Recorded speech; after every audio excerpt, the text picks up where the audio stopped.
We'd like to welcome you out to the May 7th, Tuesday, 2024 City Council meeting at 7:02 p.m. At this time, we'd like to go ahead and begin with an invocation by Councilmember Kim Rodella and a pledge of allegiance by Councilmember Brittany Bills. Our dear, kind, gracious Heavenly Father, we're so very grateful to be gathered here today as council members, mayor, staff, and Highland City residents, and those that care about our community and the decisions we make regarding it. We're especially grateful to be gathered as friends and to be able to fill a spirit as we have discussions and make decisions. Please help us to maintain calm and peace tonight and remember the bigger picture in all decisions. And we say these things in the name of thy Son, Jesus Christ. Amen.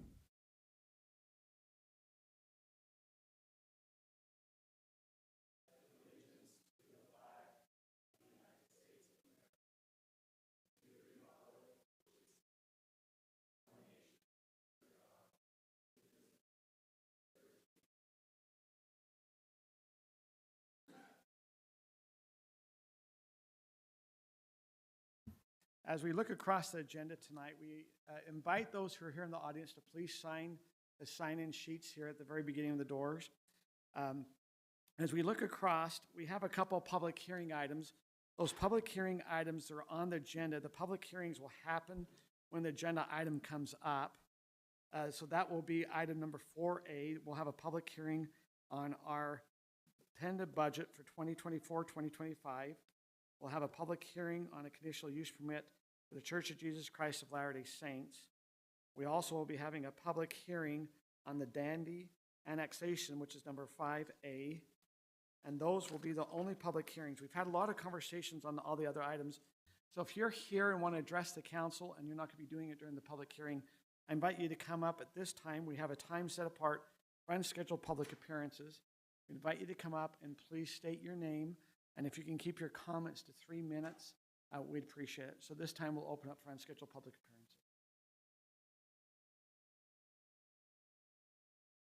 appearances. Hi, I'm Mackenzie Weber. I live at 1036 North Mountain Ridge Way. My house is the second house in from the main road. So my house is directly west of the park. And I just want to direct my comments today about the need to adopt a curfew and express my concerns about the new Ninja Park proposal.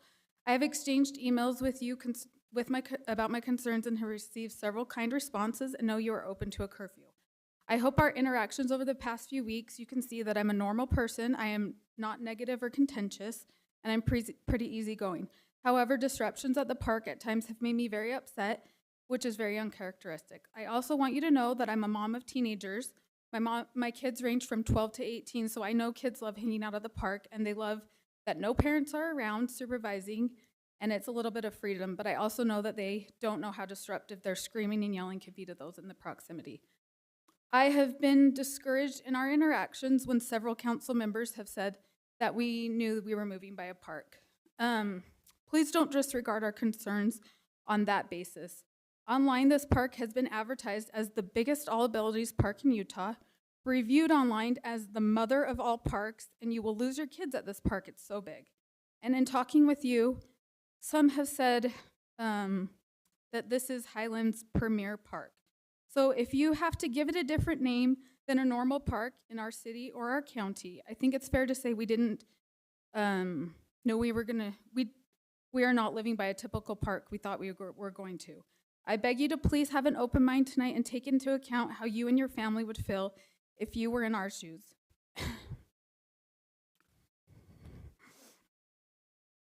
Sorry.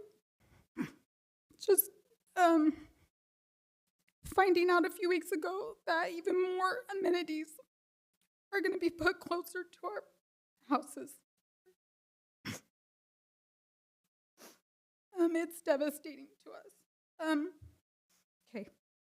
I want to paint you a picture of what it's like to live behind the park. There's constant humming of people and children yelling with glee all day. The teens start coming at dark and continue late into the night. When I'm laying in bed at 11, I'm woken up by cars honking, teens screaming, and I peek out my door and I hear banging on the park equipment. I think we all lose, and I hate calling the police, but I feel like it needs to be done to preserve our beautiful new park. I think we all come to the same conclusion that there needs to be an enforced curfew. My suggestion, and from the survey I sent to neighbors, is 100% agreement that the playground should be closed at dusk or 10 p.m.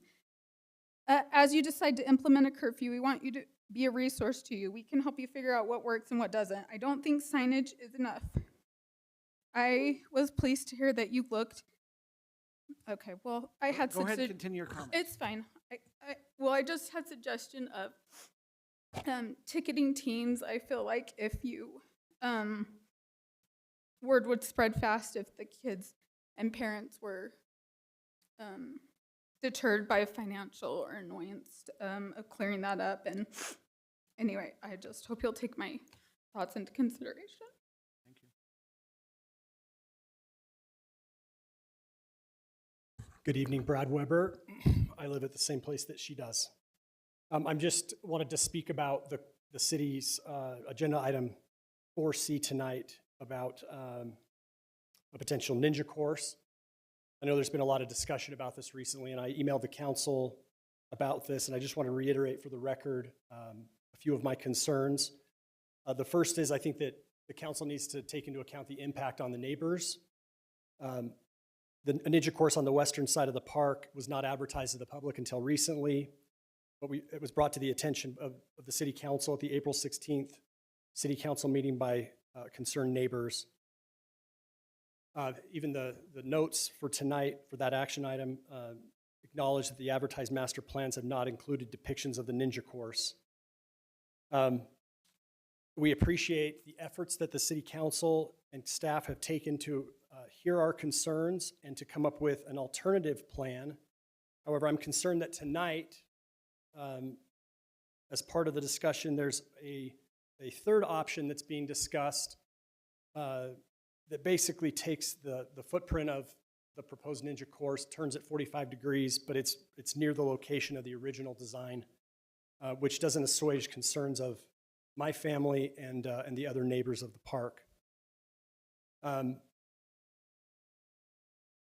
want it to be clear that I'm opposed to a ninja course. When given the option to fill out an online survey, we weren't given the option to say we oppose that. We were given the option, do you prefer the original design or the alternate design? Certainly the alternate design is better, and if the council is going to consider doing a ninja course, option 2 or the alternative design is significantly better than the original or option 3. Let me talk about costs real quick. I think, first of all, having a ninja course I think is fiscally irresponsible. It's not needed. There's either option, the game time option at $178,000 or the extreme ninja course at $355,000. I think all of this is frivolous. It's not necessary. It's just going to attract more people to the park and the very population that we're already having problems with staying late into the dark and causing additional noise and disruption. I also think that the ninja course design is a significant source of potential liability for the city, as I stated in my letter. I think that the council needs to take those considerations into concern as well. I understand that moving the ninja course for the alternative option could potentially cost additional funds because of existing infrastructure. And I realize the city may be sensitive about $30,000 to move water lines. But when the location of the ninja course wasn't advertised to the public, how are we to know where infrastructure was installed? And I think it's a small price to pay to assuage concerns of the neighbors. Thank you for your time.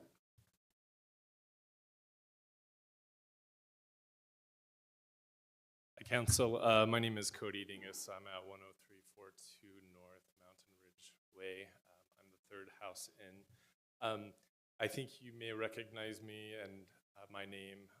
I helped organize our neighborhood when the proposal for that park was 27 pickleball courts.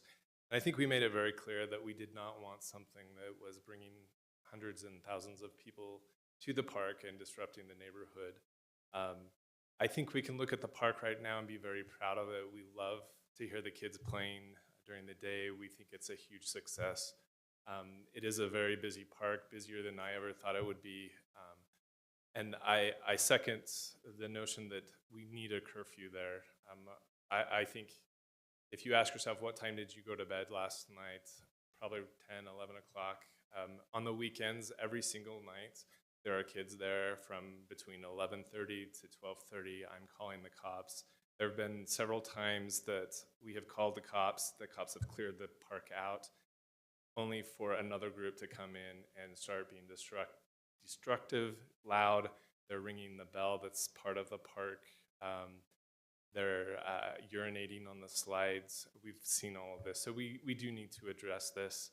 As far as the Ninja Park goes, I kind of second the notion as well that, what are we trying to accomplish with this park? Is it something that's a community gathering place? I think we've accomplished that. Is it a showcase for Highland that they can be proud of? I think we've accomplished that as well. What is it that a Ninja Park is going to bring?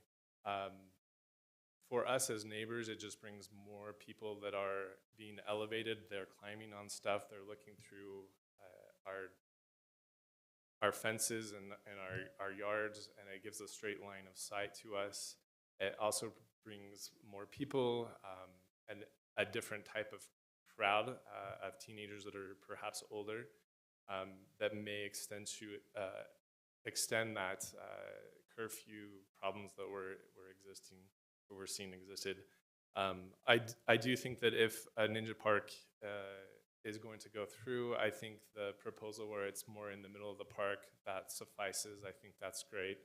I do understand the extra $30,000 that's required to do that, but I think that's a small price to pay considering the course itself would be $300,000 to build. So just please, we love the park. We want to continue to love it, and there are some challenges that we need to address before we invite more and more people.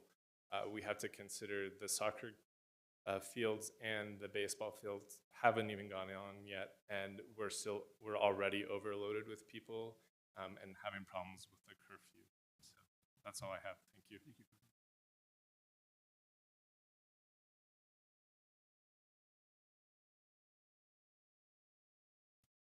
Hi. Thank you, Council, for your work for our city and for this park specifically.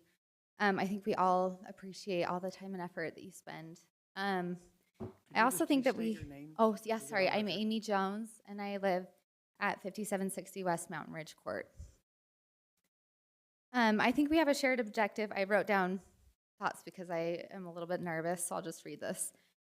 I think we have a shared objective in making sure that the Mountain Ridge Park is safe and clean. As you said in the last meeting, Mountain Ridge Park is Highland's premier park, and we want to put our best foot forward in showing what Highland stands for. I used to teach 3rd grade at a Title I school in Rose Park, and at my school there was new vandalism on the school playground almost every single day. The Salt Lake City Police have a unit that specializes in graffiti removal, and they were there almost every day scrubbing the graffiti off the playground. I loved the students and the schools, so I was happy to see them cleaning it up, but I also wondered why they spent so much time cleaning it up when I knew it was just going to be back there again the next day. I learned that the presence of vandalism did several things. For the groups that vandalized, it made them feel like they were in control of the area and that they could get away with a lot more. It made it so they continued to push boundaries and break other rules. For the students who weren't involved in the graffiti, it negatively impacted their ability to feel safe at school. It affected their overall well-being and their ability to focus in the classroom. And the reason I share that is I think those outcomes are relevant and similar of vandalism anywhere. We want everyone who comes to our Mountain Ridge Park, especially the kids in our community, to feel safe. So you're already aware that some of the destructive things that are happening in the park, like teens rolling huge rocks down the middle slides, people using profanity and yelling late into the night, teens going to the construction area and swinging metal rebar and throwing a bike that wasn't theirs, and boys urinating down the slides. Those issues do not paint the park as a safe place for kids to go play. As the park more than doubles in size with the construction of Phase 2, the problems we are seeing will only increase. It's easy to look at our park and want to add more attractions like a ninja course and stage and improvements like lighting for a baseball diamond, etc. But instead of looking to add more, let's be good stewards of what we already have and seek to protect our park. I'd like to advocate that additional funds first go towards clearly posted signs indicating park hours, more security cameras that allow communication, low lighting around the new trail, greater presence of law enforcement, funding set aside for the cleaning and painting over of graffiti and vandalism, and enforcement of a park-wide curfew at 10 p.m. at the latest, and also setting aside funds for maintaining the park in the future and for adding any future security measures that become necessary as we see future problems with new improvements. I hope that as you make important decisions tonight on where funding will go, you will seek to be a good steward and prioritize the safety and protecting the amazing resources that are already at the park. We don't need more, we need to protect what we have. Thank you. Is there anyone else who'd like to come up and address the council?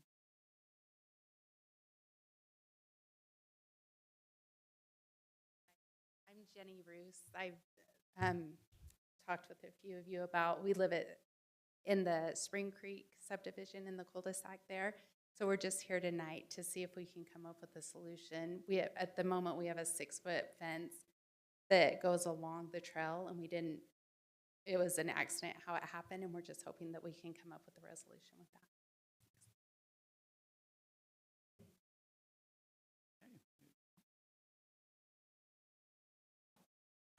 that. Hello, my name's Russ Lewis. I live on Mountain Ridge Court in the cul-de-sac with some of my neighbors here.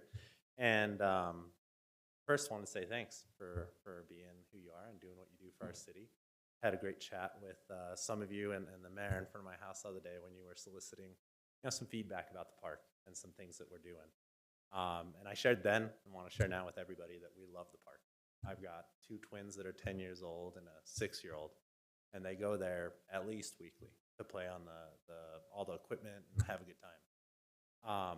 When I was thinking about tonight and talking with some of my neighbors, some of the stuff that I heard was new and some things that I actually hadn't put much thought into until just now. And it's concerning me to hear stuff that my neighbors have witnessed at the park, like urinating on the slides and vandalism, etc., being something that's starting now and something that could grow. And so I just came tonight really to listen and to support the ideas of a curfew. If you ask me when that should be, I frankly don't know, but I think something should be done to help deter some of the stuff that is going on at the park, because I'd love to keep it in the great condition that we need it to be, so that we can have our kids and all the families gather there and have a great time. So that's one thing about the curfew. For the ninja course, that's something that frankly also was kind of new. First time I heard it was when we were talking outside of my house, and it was kind of in the center of the park, and I thought, oh, that could be cool. But then hearing about it move and then hearing about the different kinds of implications it could have, it does make me think or advocate for deeper thought or consideration in the future investments we make in this park, because a lot has been put into it and we want to put more in. I would just advocate that it's further discussed, thought through, and considered of all the different impacts that it could have. Because a ninja course, as Brad had shared, brings some different liability concerns and brings a different kind of demographic to that park that I know I don't particularly seek or want myself. So I'll say that I'm not in favor of the ninja park, but something I'd encourage we really evaluate deeper and think about. Other aspects would be just security around the park. I think the lighting is great on the park, the basketball courts, the pickleball courts. It really provides safety and a view when you're playing. But then other security as we grow should be something we should think about. So anyways, thank you for your time and your consideration.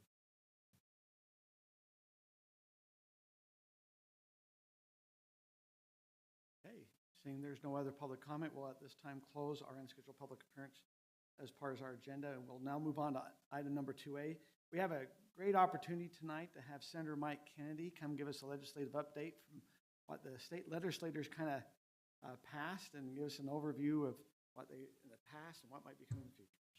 Thanks, and I'm really appreciative to be here, and I'm appreciative of our previous constituent and her nerves, and she brought notes and I brought notes as well, 18 pages of them as to a brief summary of what we've been doing in the state legislature. I'll say what has been echoed before to Mr. Mayor and the City Council. You do exceptional work, and I'm proud of you for what you do. And it's been a pleasure for me to serve you. And that service includes not only listening to constituents, which are online and in this room, but also your input is really valuable to me as I go through the legislative session. I need your help. And you have been giving me your help. I appreciate that a lot. So I don't, Mr. Mayor, I don't know how far you want me to go. I got 18 pages of things that I could read, and there are, some of these things to me are more important than others. So if you don't mind, I'll review some of the more important ones, I think, for the legislative session. There were 591 bills that were passed. I think it's too many. It's 16 more than we did last session. And one of the components of that is done in 45 days. So the part-time legislature, I just think there's, in the 591 bills that were passed, there are far more that are proposed. Over 1,000 bills were proposed and drafted, and they're going through committees that I have to look at. Some of those bills I never even see because they die in the House side. But it is a deluge of concepts that come to us. And some of the ones that I specifically worked on was a ban on central bank digital currency. Worked with Representative Clancy on that. The idea that the government can turn your dollar bills off as well as turn them on depending on how you use them. And we see that in certain countries around the world. But in the state of Utah, we've actually passed a ban on those, which I'm proud of that. I think we have enough financial concerns without government controlling that. Also, HB 396 was a bill that I sponsored along with a representative that mandated that employers should accommodate the religious needs of their employees, that if somebody, for whatever reason, needs to take Saturdays off to go to their religious services, that we know the Constitution and the First Amendment, freedom of religion is a key part of that, but how is that defined is often purview of the state legislature. And so we passed a bill that employers, as long as it's reasonable, need to make those kind of accommodations for their employees. And we also passed House Bill 165, which made it that if the federal agencies, whoever they are going to bring illegal immigrants into the state and just drop them into any jurisdiction in the state, that they would need to notify the Attorney General as well as the sheriff in the county. The disturbing thing from Sheriff Smith, who I'm a big fan of, I think he does good work for us in Utah County, and he is the Sheriff's Association president. What he said is that in the winter, in the middle of this recent winter, that he and his sheriff colleagues are finding illegal immigrants that are in the winter time, in the nighttime, a male, a female, and a child or two are in the middle of the night in these jurisdictions, one of whom has an ankle bracelet on and nobody even knew who they were, why they were there. And these federal agencies are just coming into our state and dropping off these individuals. Subsequently, the humanitarian, let alone the legal implications of that, bring big issues to the state. So we passed a bill.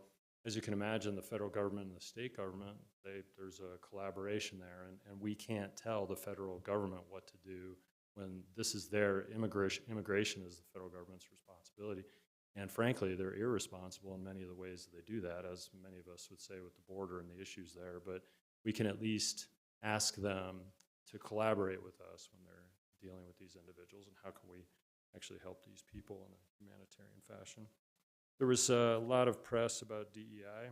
I think you probably heard quite a bit about that. It's the idea that a physics professor is applying for a job at the University of Utah and has to sign some sort of diversity statement that they're going to focus their research on those sort of things. We terminated that practice. The reality at our universities is that we want exceptional academic experiences, but we do not want to mandate some sort of social agenda associated with that. So that was one that was a pretty heated bill, but it was something that we felt was responsible. We want our taxpayer dollars going to our state institutions who are exceptional, and they do a great job. University of Utah is our flagship organization, but the idea that they're going to be co-opted by various social agendas is very disturbing to me and also others of us. So we passed a bill along those lines. In addition to that, there was the Women's Privacy Spaces bill, which was a big fight as well. A lot of controversy associated with women's bathrooms and locker rooms and making sure that girls and women, when they go into these spaces, that they have protections. So we enhanced penalties for anybody that's lewd or inappropriate behavior in those facilities. And we also, for government institutions like this building, that there's accommodations so that people can have private spaces. And as society continues to grapple with some of these issues, you'll see, I think, what let's be honest, toileting, and Dr. Smith and I deal with human bodies and through our whole careers. The reality is there's certain private functions. Urinating on slides is inappropriate behavior. We all accept that. The reality is this idea, let's bring a bunch of naked bodies into a locker room and make them all shower together. I've never been comfortable with that as a child and also growing up, and frankly, I think it's economic, but it's not, especially in today's society, probably the best of ideas when we have pedophiles or other people that could come into these places and potentially do nefarious activities. So, and particularly with our women, our girls, the idea that they would be vulnerable, as we've seen throughout the country, there have been anecdotal reports of terrible things that happen in these private spaces. So government agencies and institutions that have buildings, they're required now to look to the future as far as building codes, that they need to provide private spaces for individuals in those settings. And so I'm a supporter of that as well. We also passed, in the case of constitutional sovereignty, the collaboration between state and federal government as the state is making a stand to say that whatever the federal government is not involved in, we want to be in charge of, and we are in charge of.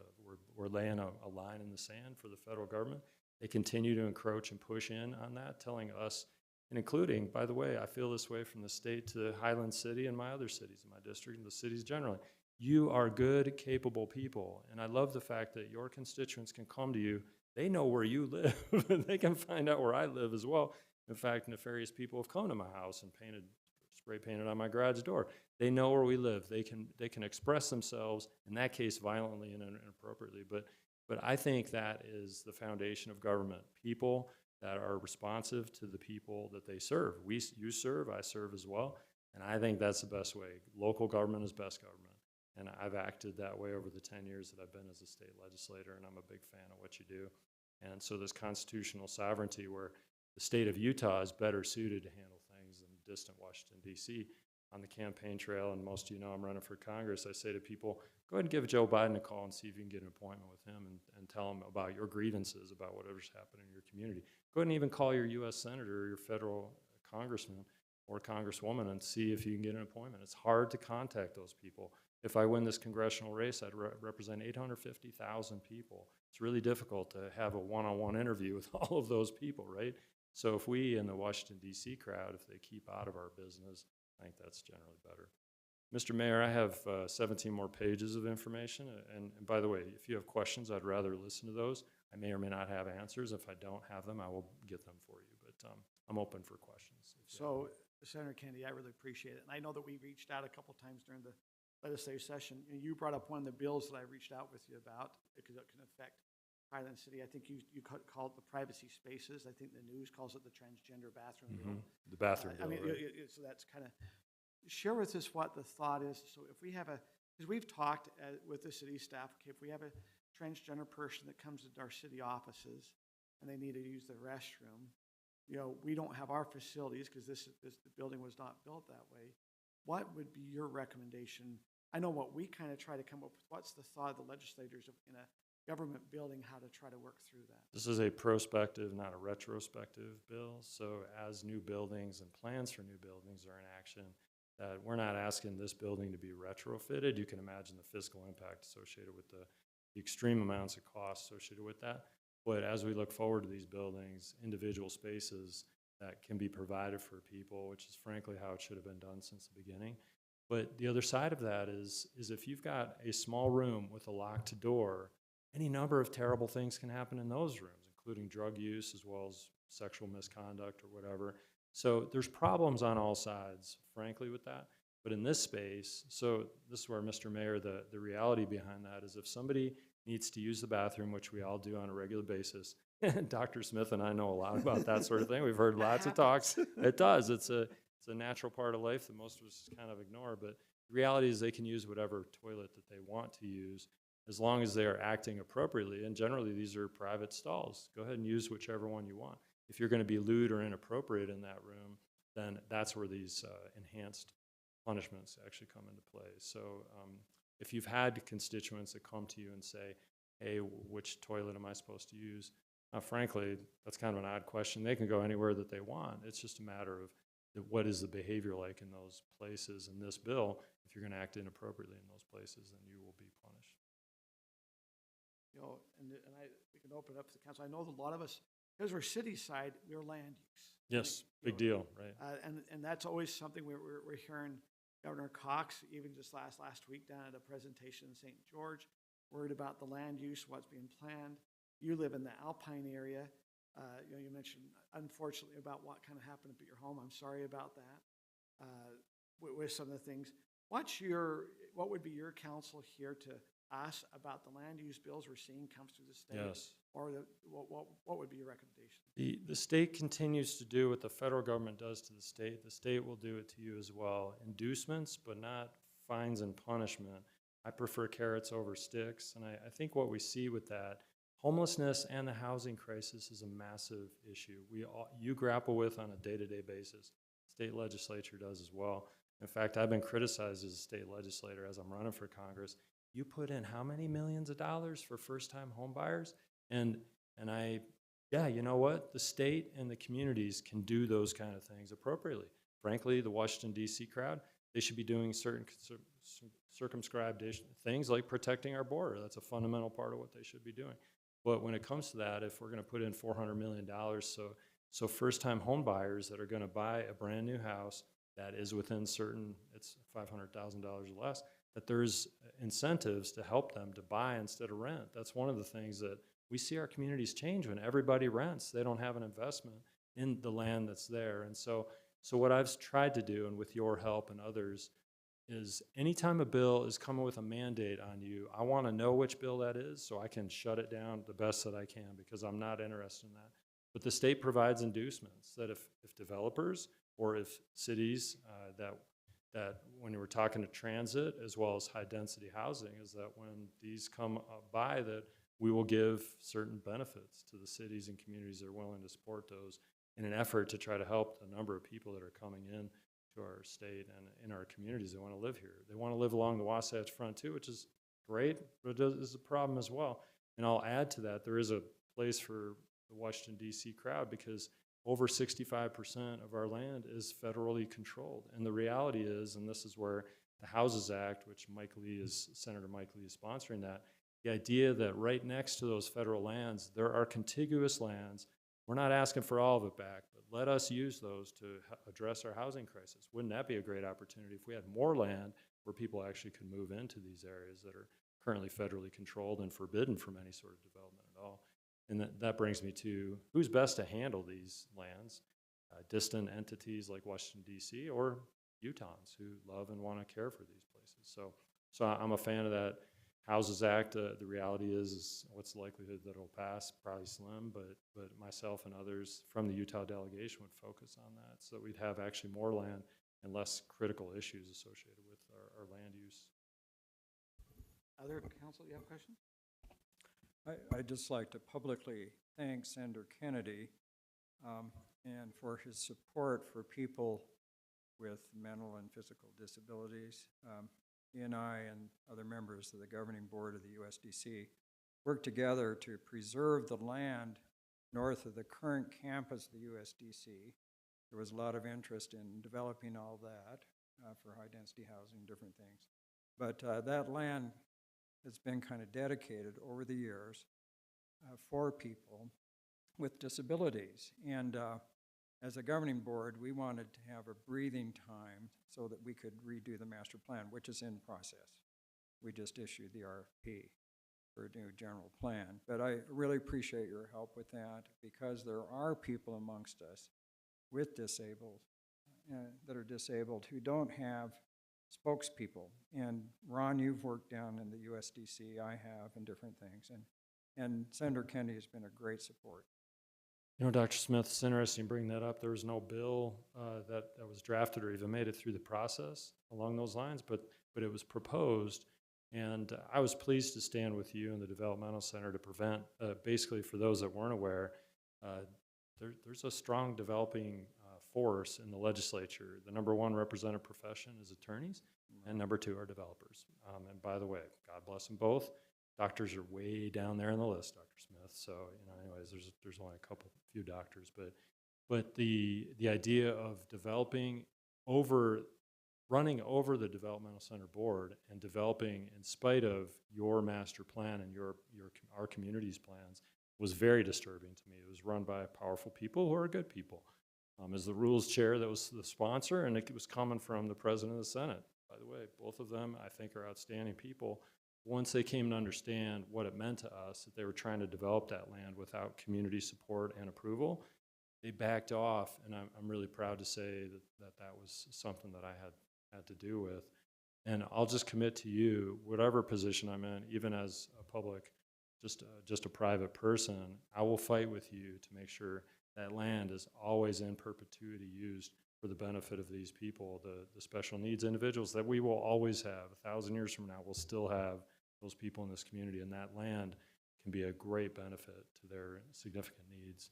So thanks for bringing that up. I'd forgotten about that, but that was really important. Well, and I think. Thank you very much. Yeah, and I appreciate, what Scott brings up. We always have a lot of residents say, hey, Ridgeview Development, which is south of high school, is that really in Highland? And that was a deal that was worked out with the Highland City Council. That property that was being sold was owned by the state. And I know that you and Scott were really involved, so I key parts appreciate of that. that. But this goes back years, that was sold by the state to have that money then go in a special fund for the developmental center Right. there. And so we worked with the state. We were getting, I remember going to the governor's office and being called elitist right there, and that going, hey, you elitists aren't going to let us do some things here. And I'm going, hey, hold it, we'll work with you.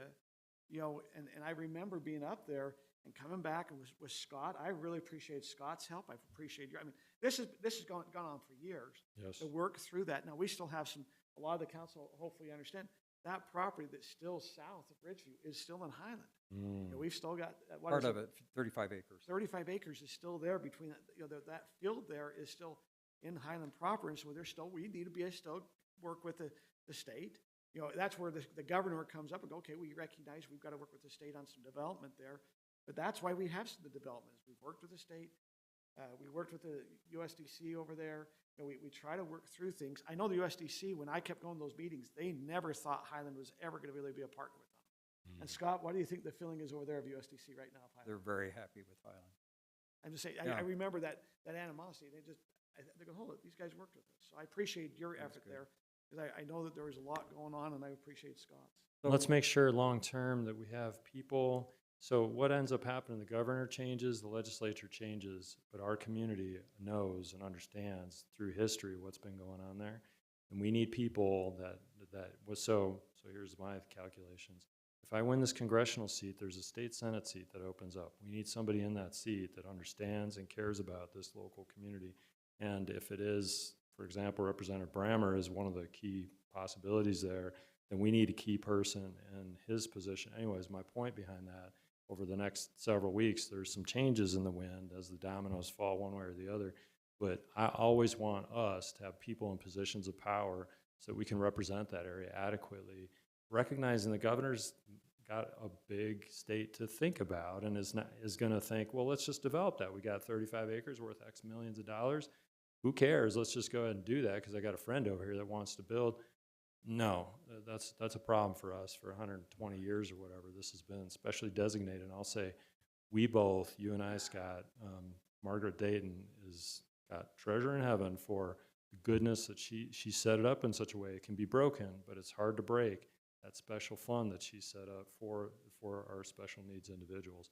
And we need to make sure we have legislators that care about that to educate the governor, to educate the president of the Senate, and so on. So on behalf of the disabled, because I'm part of that stewardship there, I'd like to thank the state legislature because they're financing a new comprehensive therapy building, 62,000 square feet, for not only the disabled there, but throughout the state. So we have lots of outpatient services, especially for people with autism. It's going to be a phenomenal And they're doing that resource. at the developmental center? They're gonna put that in Yes, there? it's being built right now, 62,000 square feet. Awesome. We're pleased to be a part of that, and I'll add, as we think more broadly from Highland, the state hospital down in Provo is another key developer move, and John Hawkins, Pleasant Grove representative, is working on that. But we need to be aware of and ready to advocate for what we think is important, because we're going to move that state hospital, et cetera, et cetera. There's lots of possibilities. We don't do this just for the benefit of developers. We make sure that the people that have special needs, that they are properly accounted for. And frankly, a universal state hospital, it doesn't work for people off in Daggett County or down in San Juan County. The idea of, okay, we'll break that up and put some regional centers out, I kind of like that idea so that they can be more in the communities. But we, outside of Highlands consideration, that's another big state move. You saw the prison move, and there's a lot of developers making a lot of money off of that process, by the way. So there's still some really valuable state land that we, as Utah County residents, as well as Highland residents, Utah residents generally, ought to be thoughtful about. Council, any other questions? We just want to tell you thank you. Thank you. It's a pleasure. Now, so you can kind of help keep us up. We just had the delegates vote. I believe they moved you forward. That's right. Proud of that fact. And yeah, we're in the middle of a campaign, and it's moving forward. If anyone has any questions about that, happy to take them. But thanks for all you're doing yet again, and please be in touch if you had any questions. Thank you, for me. Senator. Thanks for your service. Thank you. Thank you very much. We'll now move on to our consent items. We have a number 3A, which is approval of the meeting minutes from April 16, 2024. Any discussion there or a motion? I move to approve the consent agenda. I'll second it. I have a motion by Doug, second by Scott. We ready? Are we on doing electronic voting? You said yes? Oh, here we are.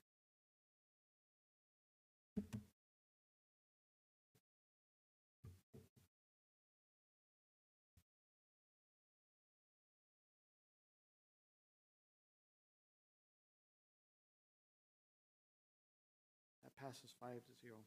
We'll now move on to action item number 4A, which will be a public hearing for our tentative budget for the financial year 2024, but we'll have a presentation by Dave Mortensen, that is our financial director.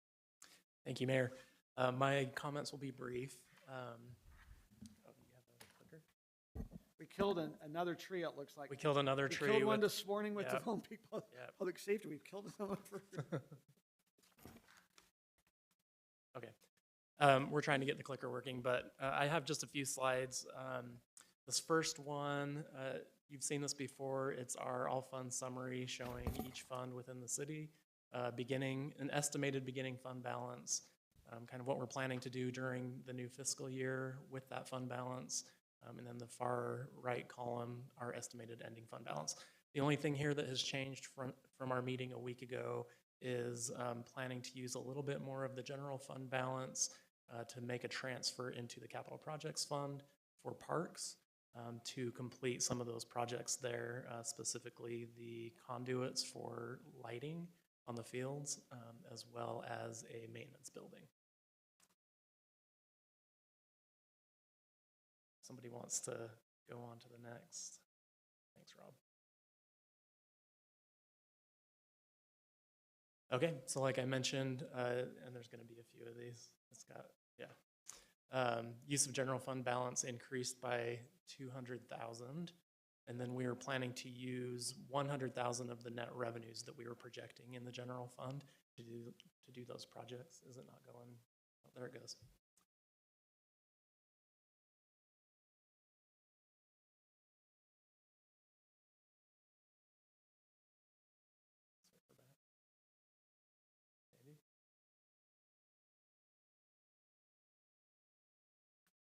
No. There we go. Okay, there we go. Okay.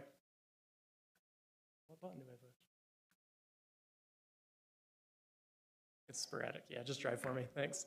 Apologize for the technical difficulties. Yeah. Yep, so you can just go to the next bullet. So like I mentioned, that's a transfer from the general fund to Parks Capital Improvement Fund of 300,000. And that is for use of Mountain Ridge Park. And next bullet, conduit for the field lights is 100,000 of that, and then the maintenance building 200,000. And then just a mention of potential changes still to come.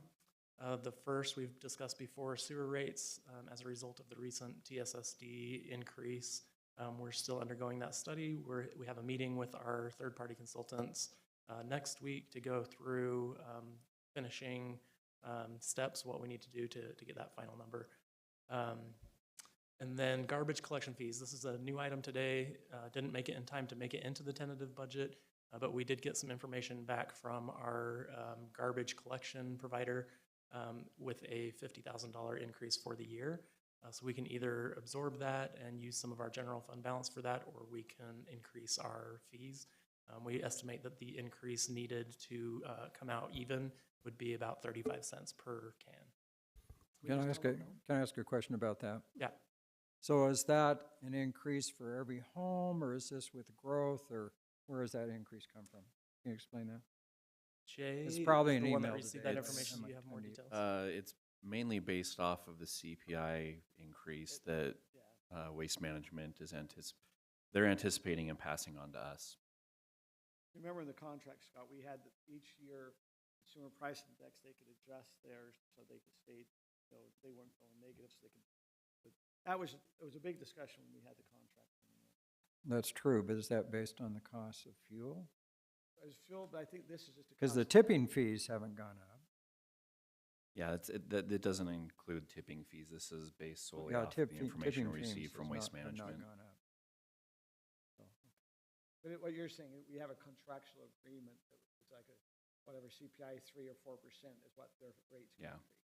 They're And we had- passing that on to us, and we can choose to absorb that or increase rates to break even. And we had estimated an increase on this, and we thought we were going to be able to absorb it, but it was slightly more than what we were anticipating. We just got the rates today, and turns out they were a little bit more than we were anticipating, so. Yep, so between now and final budget, just some direction from the council of how you'd like us to proceed, whether you are interested in a fee increase there of 35 cents per can, or just absorbing it with what we currently have in revenue. Is And what's that the total? 35 cents for every can, or, I mean, we charge more for first cans, second cans. Yes, it would be a 35-cent increase for each can. So first garbage, second garbage can, and recycling. Every one of them have So everyone 35 would have a cents. 35-cent increase. Yes. But there are different costs for each one of those. Okay. That'd be, No, it's just a 35 cents. is that per month? Yes. All right, other possible changes, the certified tax rate, as we've discussed before, we'll get that number from the county around the first week of June. So we'll have a couple of weeks after that to be able to make some adjustments if it comes in higher or lower than what we were projecting. And then our wage study and market adjustments, we're currently looking at some information from our update that we received from our third-party consultant. And just looking at those numbers to see if 5% will cover everything that we want to do there. So is there a reason why the certified tax rate would come in higher without us doing a tax increase? It would be based on growth. So the number we're looking for is the county gives us their projected revenue amount in dollars. And that's typically what we would budget. And so we haven't accounted for any growth in our current projection. We've kept it flat. And so if there was a growth component where we'll see an increase, we should be able to increase it when we receive that rate. And then just a reminder of our upcoming calendar, today is our public hearing and adoption of the tentative budget.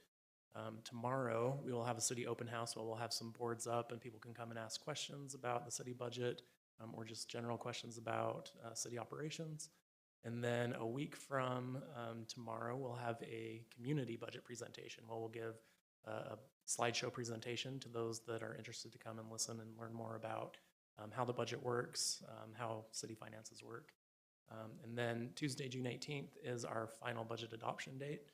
There are some opportunities in between today's meeting and the June 18th meeting where the council, we could have additional work sessions if there's more information that you wanted or to discuss some additional items.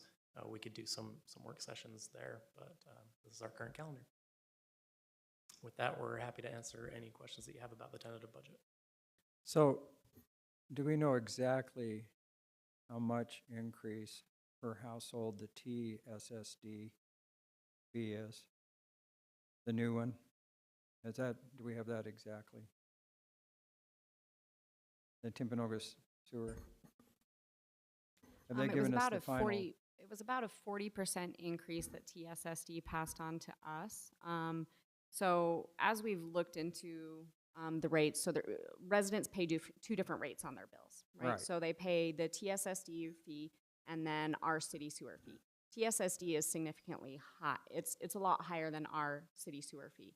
What we found we don't know why this was, but when the city previously established those rates, TSSD actually were able to absorb that, the increase within TSSD, but what we were using to help in our city sewer costs, we're not able to. So it's looking like that is going to have to increase by roughly 40%.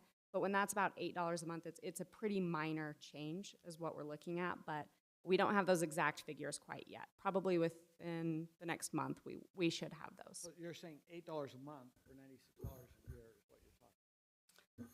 I really don't want to give you a number quite yet at this point, just because I want to quote something correctly for you. Right, so we have possible small fee increase with garbage Correct. and a large fee increase for sewer. Are we anticipating any other rate increases in our enterprise fund? No. I didn't see anything when I looked through here, so. Sewer's a big one. What it is, we have city lines that take the sewer out to TSSD, that then takes it out to the plant. Correct. And they're doing major work. down Major there. overhaul. A lot of work for growth. Okay. Anything else, David? Council, any other questions for? With that, we will now open this up for a public hearing. If there's someone that'd like to come up and address the council on our tentative budget. Public hearing is now open. Is there anyone who'd like to come up? Seeing none, we will now close our public hearing and bring it back to council either for discussion or motion. I'll make a motion. I move that City Council approve the resolution adopting the Highland City fiscal year 2024-2025 tentative budget and schedule a public hearing for Tuesday, June 18th, 2024 at 7 p.m. in the Highland City Council chambers to consider the adoption of the final budget. I'll second that. I have a motion by Kim, second by Ron. There's no further discussion. We'll go to vote.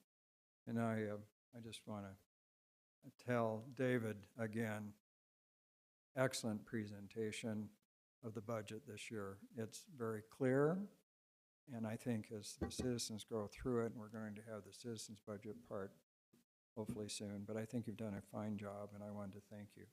I mean, I've looked at budgets for 10 years now, and this is the most clear one I've ever looked at, so I appreciate it.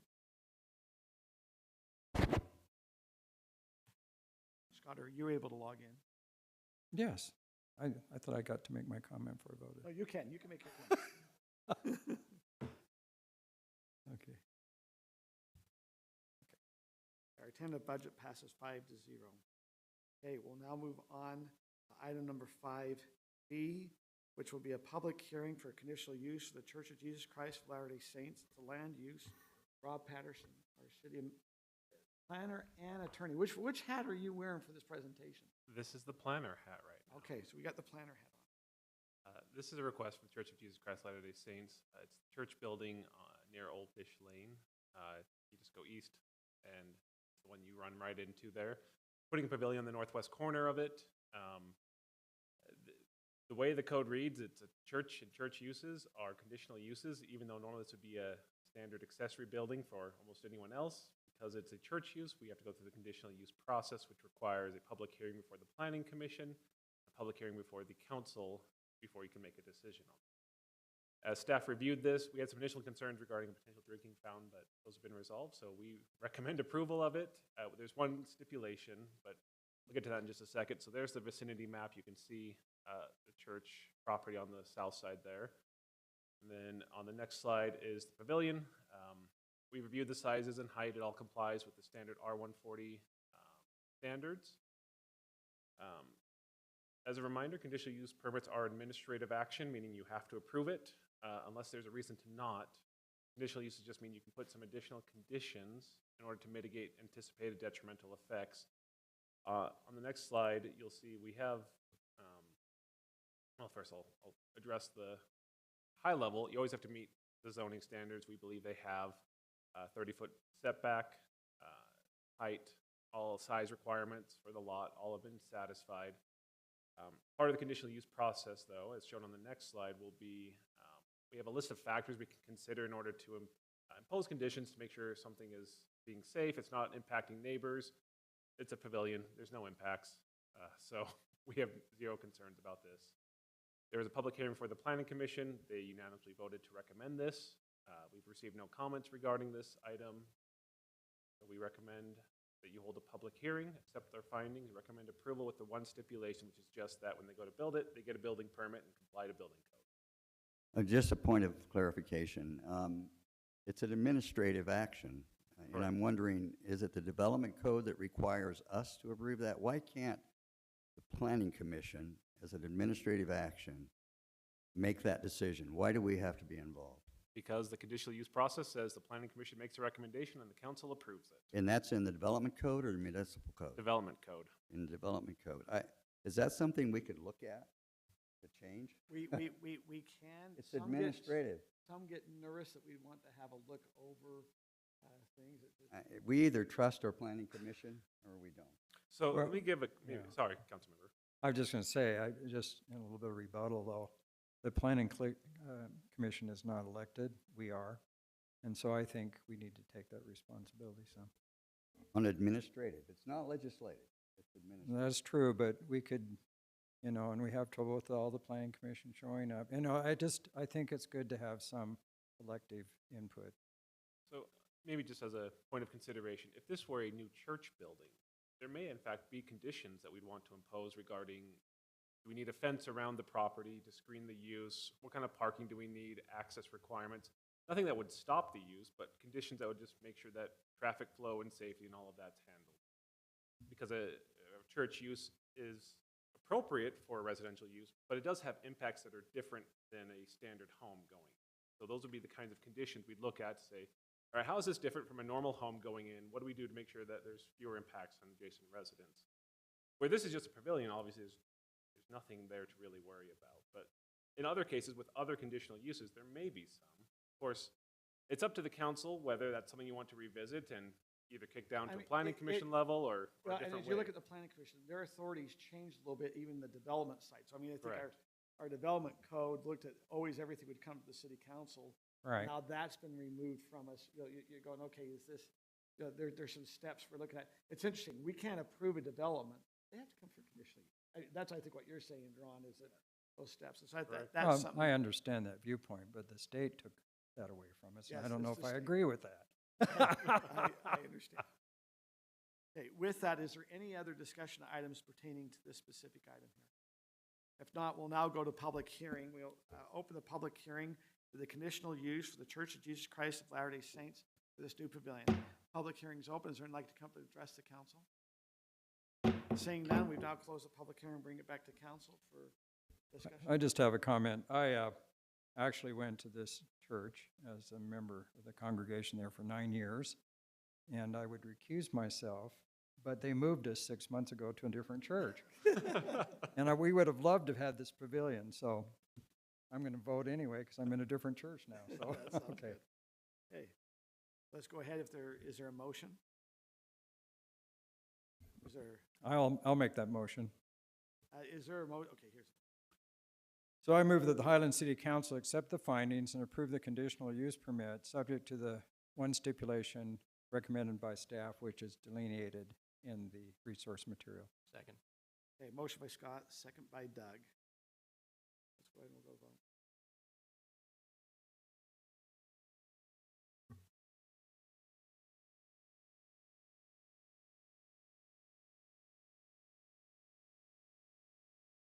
And there always used to be a race to see if you could get there. That passes 5-0.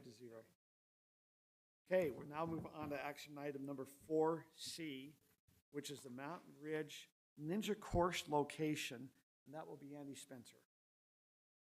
Well, Mayor and Council, at the commencement of the meeting, we heard from a number of neighbors sharing thoughts If on you'll that. make sure, just make sure everyone can hear what you're. Oh, sorry, I got to talk in the mic more directly, I apologize.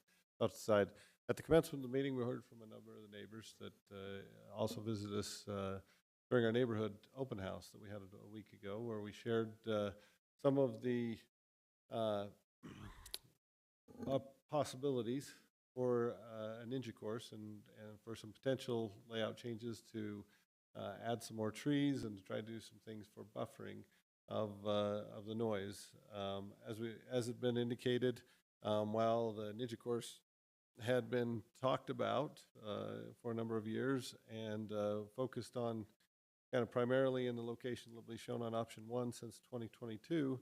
It hadn't been published on the city's website as part of the advertised master plan. So as we talked about a couple of meetings or last meeting, there are several things that we don't yet have financing for, although as part of the tentative budget, the council just approved the tentative budget, which would allocate some money for the lighting conduits and the maintenance building.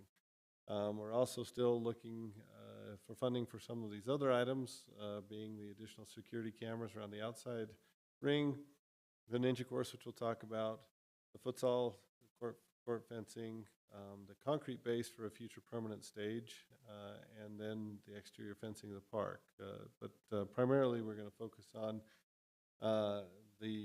any layout changes relative to the trees, and then also the ninja course and the options that are considered there.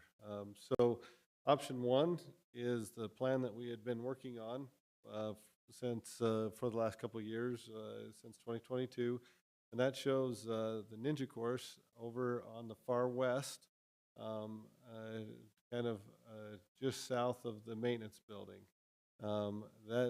The shape that's shown here is the game time, one of the options, and that's kind of the smaller option of the two, if you will, the little smaller course, I guess the best way I can describe it. This option shows the trail on the west in the currently planned location, and any of the potential optional trees are shown outlined in blue, and those trees were things that we could solicit donations for, trying to increase the tree density for some buffering for the neighbors.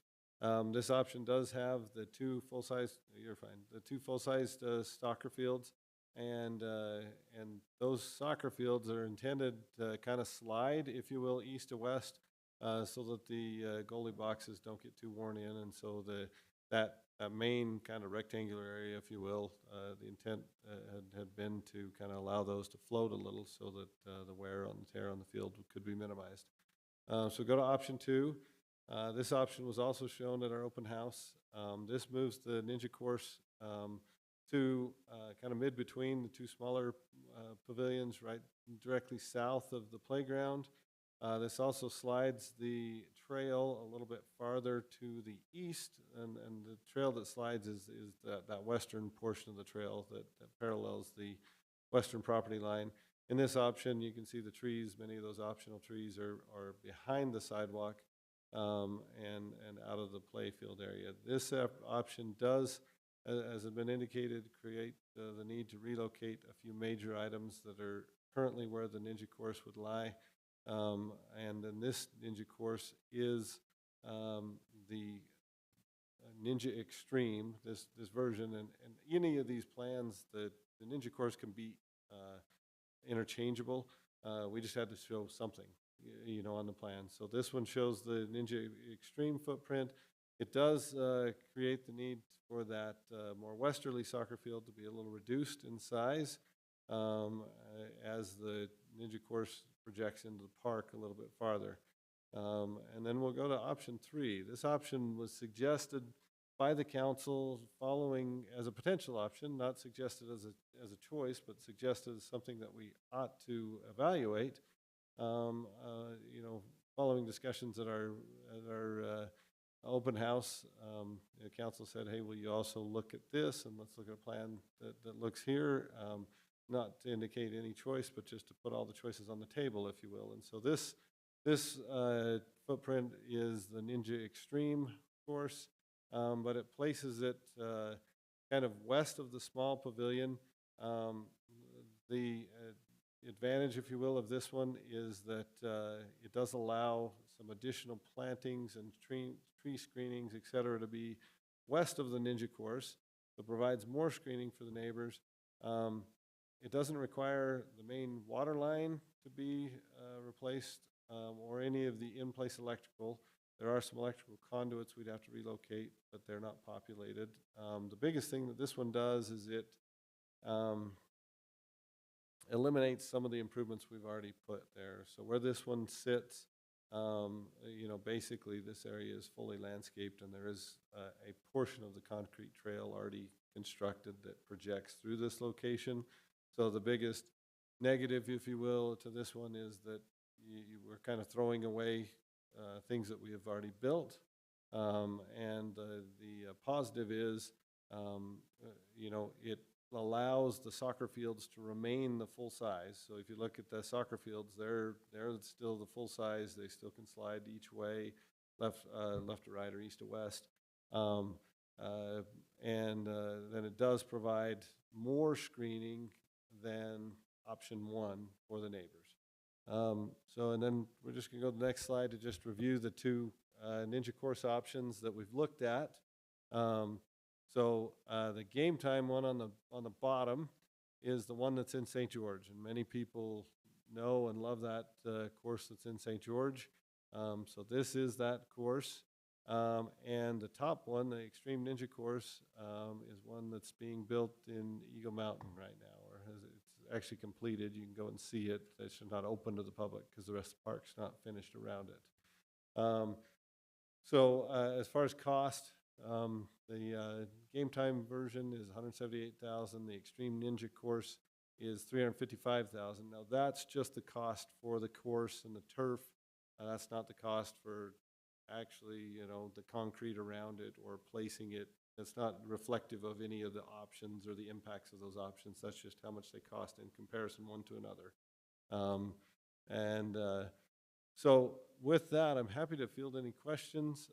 We do have a suggested motion for you that you know, provides the council the opportunity to direct staff any of the potential options, and also which course you would like us to work towards as far as which of these two options.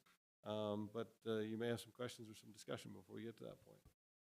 Hey, Andy, I know we went out and visited the one in Eagle Mountain, and you've seen pictures of the one in St. George. What is the option that you're recommending, and what are you seeing is the best fit for this park? Well, I'll admit, you know, that's a very personal question. As far as this is a very personal preference question.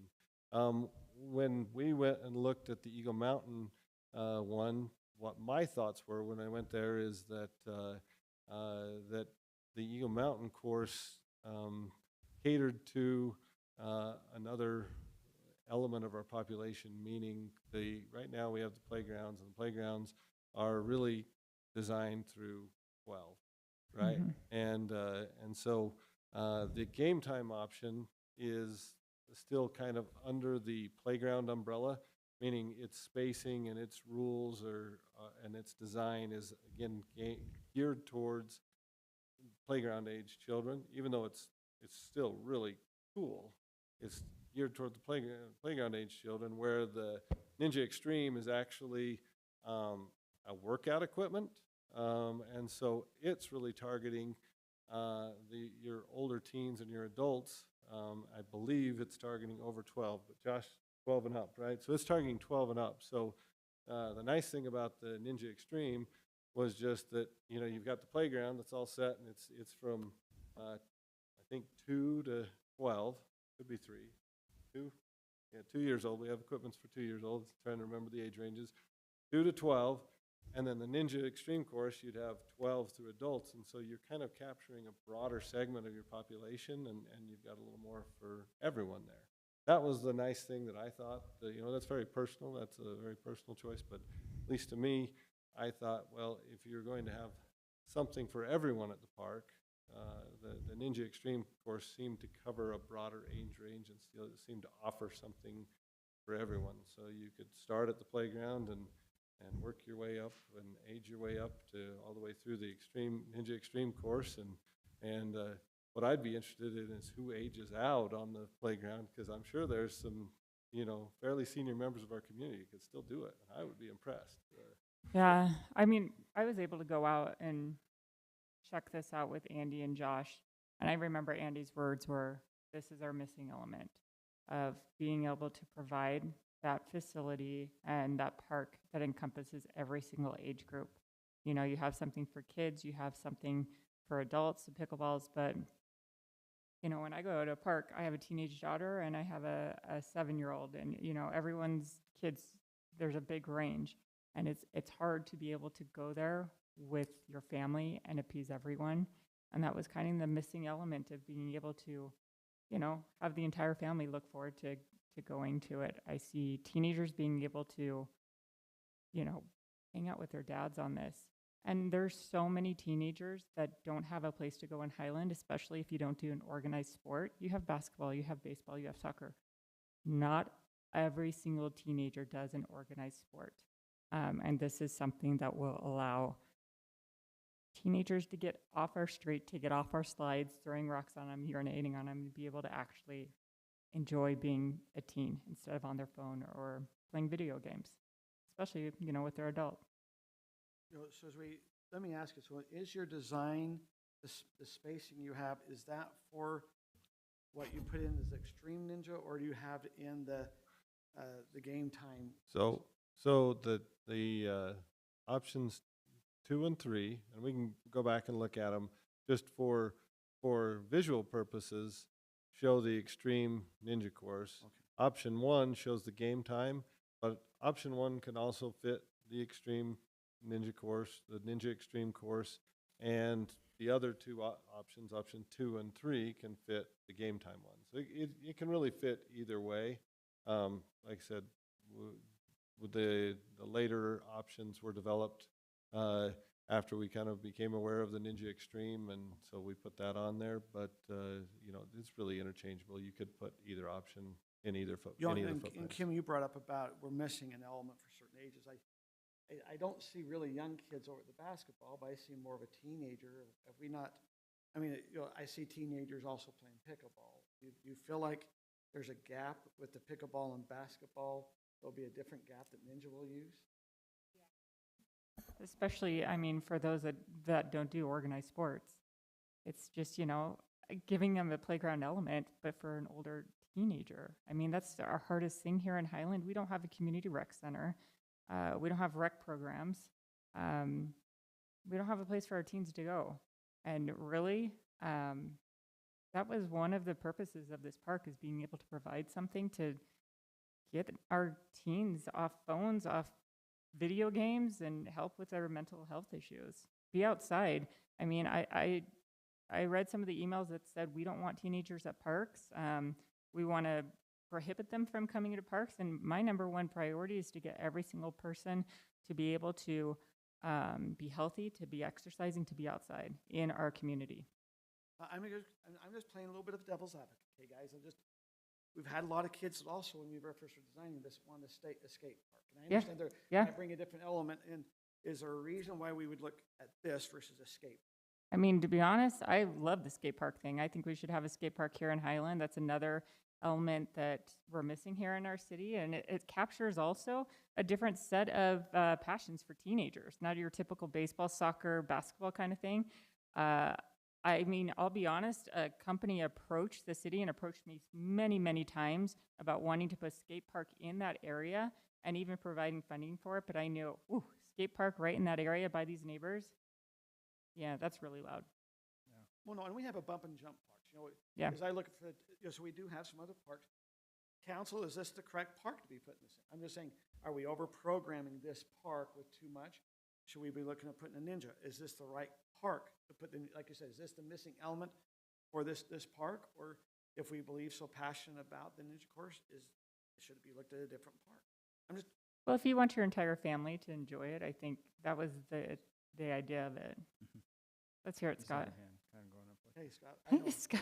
Scott. Okay. First of all, I want this in the minutes, but I agree with Kim. Okay, and I'll tell you why I agree in many aspects, okay?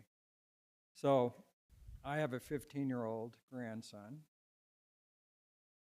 He's a smart kid, and we all think our grandkids are smart and our kids, but he's not in a team sport, but he does parkour. He would love this. And so I like the idea of a ninja court. The question I have, though, is how can we do this with minimal impact on the adjacent neighborhood? And I think we need to look at that carefully. So the first question I have is, what's the difference in height between the extreme and the other one that's been presented? The extreme's quite a bit taller. That, like, if you look at that slide on the right of the picture that we're looking at on the side, that slide, the landing, when you can see that guy's almost up to the top of the landing. That landing's about, I think it's about 12 feet off the ground. What, Josh, you ran up the Eagle Mountain one. How tall was it? Yeah, that's about 10 or 12 feet. So the tallest element on the extreme one is that finish line ramp that you run up. Yeah, as far as height-wise, the extreme's definitely going to be a little taller. Other than that, the other elements, they were all about probably like 8 feet, so they weren't like extraordinarily tall. But that last finish line slide, that was about 12 feet tall to the landing, 10 to 12 feet to the landing, and then you had the little sides. So, when somebody's standing on top of that, because that's your finish line, as you run up that ramp, and then you stand up there, and so when you're standing up there, you're somewhere in the 10 to 12 feet tall range, and so just as a visual, it's about 15 feet by the time you have that little fenced enclosure on the top. Somewhere in that 13 to 15 But foot it's not range. meant to go up and stay. They're trying to run up, and you call it a slide, then they come down it, or can You either have to run down it. I don't know if it would feel that good, because it kind of has some ridges as you go down it. But you either have to run down it, or you have to slide down a fireman's pole. Josh, do you remember what you had to do? I've got We saw a pictures. If video you of want to Josh see running. Josh running up it and sliding down the fireman's pole, I've got pictures as proof. He did it in his work boots and his work clothes. I mean, props to him. So what I hear you saying is there's not a big difference in height. Other than that finish line element, there's not a big difference in height. But the finish line element is a little more domineering on the extreme course. But that particular amenity, we could put it as far away from adjacent homes as possible. Yeah, you So- could orient the finish line either way. They do put it in this kind of S curve pattern, but you could twist. There's no reason that the finish line can't be the farthest it can be from homes. So, both options 2 and 3 are better than option 1, in my opinion. Option 2, my understanding was it would cost quite a bit more to redo the infrastructure because we have all the water and electrical lines in that particular area. Is that correct? Correct. So in either location, The other one would have to change the trail, right? Sorry, say again? The other, option 3, we'd have to change the trail some, right? As I understand. Yeah, we have to change the trail some with option 3. So if you look on this plan that we're looking at with option 2, you can see where that trail kind of has this like triangular shape that then the trail comes together. We've built that triangular shape, and we've built all the landscape around that triangular shape. So in that option, we kind of throw away that triangular concrete and that landscape and replace it with the Ninja course. So then if you go back to option 2, what we end up having to do is we have less landscape that we throw away there that's done, because we only have about 20 feet off the trail because it's the shortest landscape. But when we built the park, we hadn't contemplated this course going there, and so we ran our main sprinkler line through there and our main electrical wires that go over to the pavilion. And so we'd have to relocate that sprinkler line and those and potentially those wires. And so those are the big elements that would have to be relocated. We can relocate them down around it, and we can move them. There's just a cost associated with it, and I don't want to minimize that, but it can be done, but there is a cost. And so Is there also any long-term cost or risk to putting the bends in the line? yeah, I mean, there are already bends in the line as it goes around the park, meaning, you know, I mean, every time we hit the outside edges, we put a bend, but yeah, less bends are better, right? I mean, I don't think it's catastrophic or anything to the line, but yeah, I would always take less bends than more bends. Well, But let me, but as I walk probably the not fatal. park here, this area, it goes down, there's a depth that it drops Right, here. right. So if we did option 2, would you be building it up?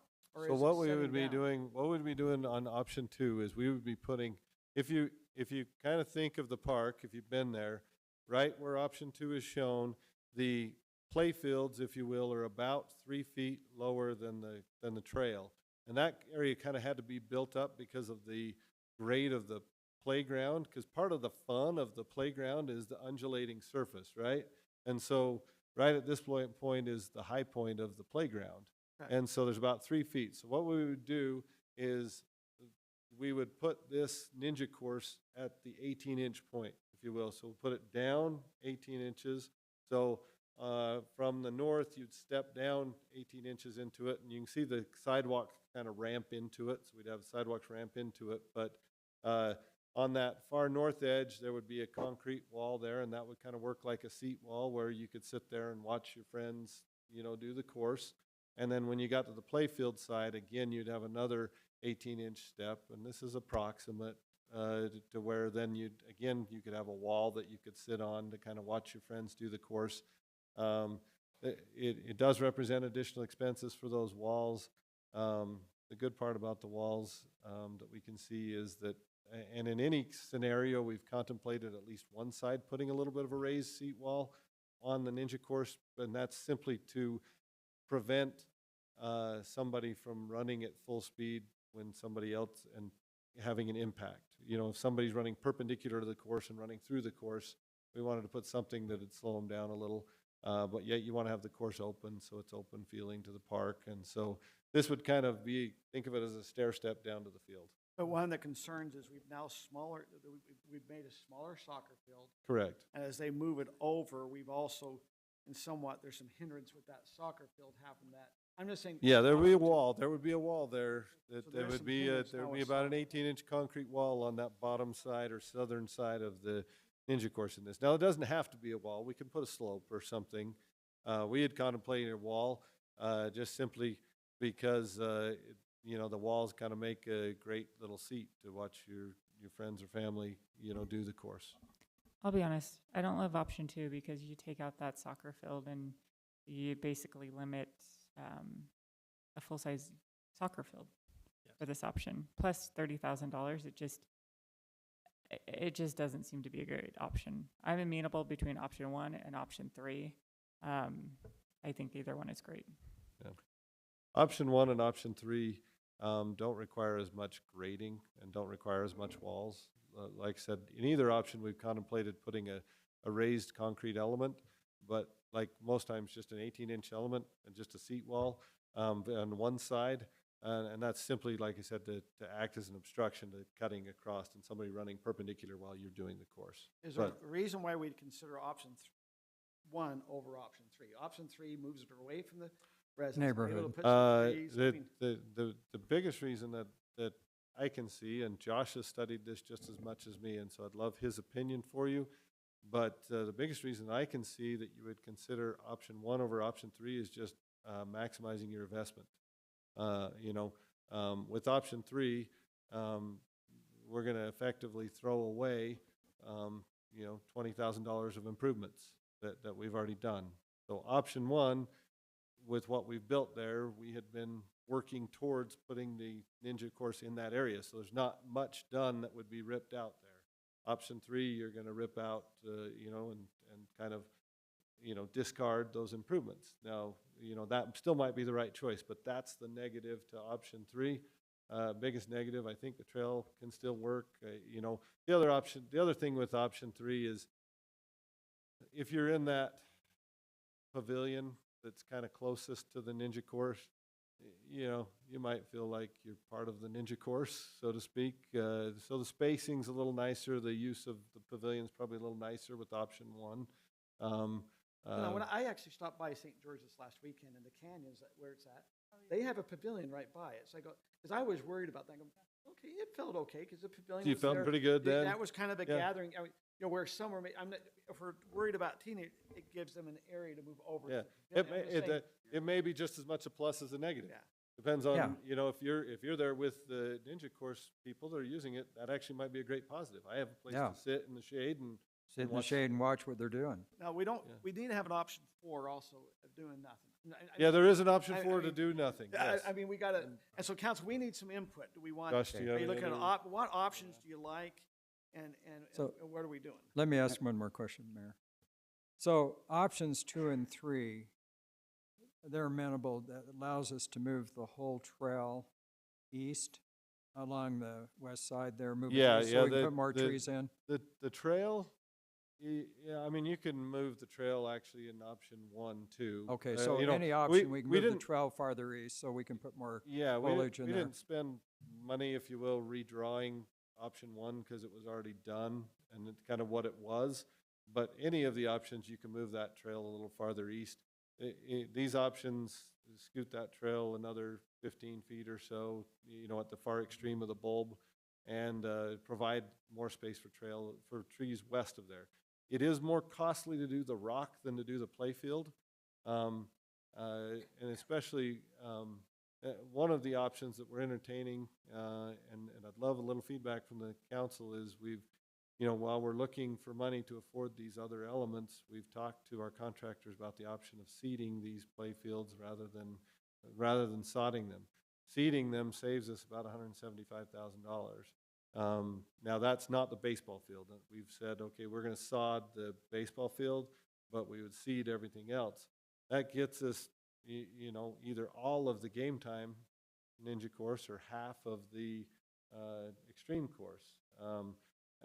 Now, as we move the trail to the east, the rock is actually even more expensive than sodding. The rock Sure. is, the most expensive ground cover, if you will, right now. So we do incur some additional expense for rock by moving it. Now, that may be part of what's the right decision, but I just want the council to have all the, facts on the table, if you will. But yeah, you can slide the trail a little to the east and give some more buffering there in any of the plans. Okay, another comment. I haven't got the latest figure from the foundation, but there's been $6,500 donated to buy new trees. At $500 a piece, wonderful. that's 13 more trees That's wonderful. that can be planted on the west side. So that's a Yeah. lot of trees right now, and I'm sure there's more money in there, so. Well, they can also plant trees in their backyard. I mean, Kurt was telling me Sure. how his neighbor built a big pool with a rock slide, and what'd you do, Kurt? Try to block it. But if people want to donate to put trees on the west side of the park, that Yeah. beautifies the park as well. I'd like to broach the enforcement side of this. Is before we that, go I too think, far. is that on? Well, I think that's a- it's part of the decision, I thought it was a different discussion. but I don't know how it could Yeah, be. park hours is number Yeah. 6B. If you want to approach it, let's just make it pretty simple. I talked to Cedar Hills about what they're doing over at Harvey Park. I talked to Mayor Anderson over there. They shut down at 10 o'clock, and then they asked the police to come at 10, and then to come back about 10:15, 10:20 to try to get the kids out. But if I have more confidence about enforcement, if I can get there, then I have more confidence about how I feel about this new department. Well, I see what you're saying. I'd like to ask, first, Chief William, I'm very sorry, my heart goes out to all police force right now with what's happened with the Santaquin police officer. Glad to see the flags at half-mast, and it's a sad time, so I want to express that. Thank you for your condolences, appreciate it. Very sincere condolences. It's a tough time. Are flock cameras an option for anything other than roads? Could they be put on a park where we would have an ability to see what goes on there and enforce? The second part of that question is, do we now have the authority, do you have the authority to issue tickets that would result in a fine for this kind of behavior, urinating, throwing rocks, just disruptive behavior?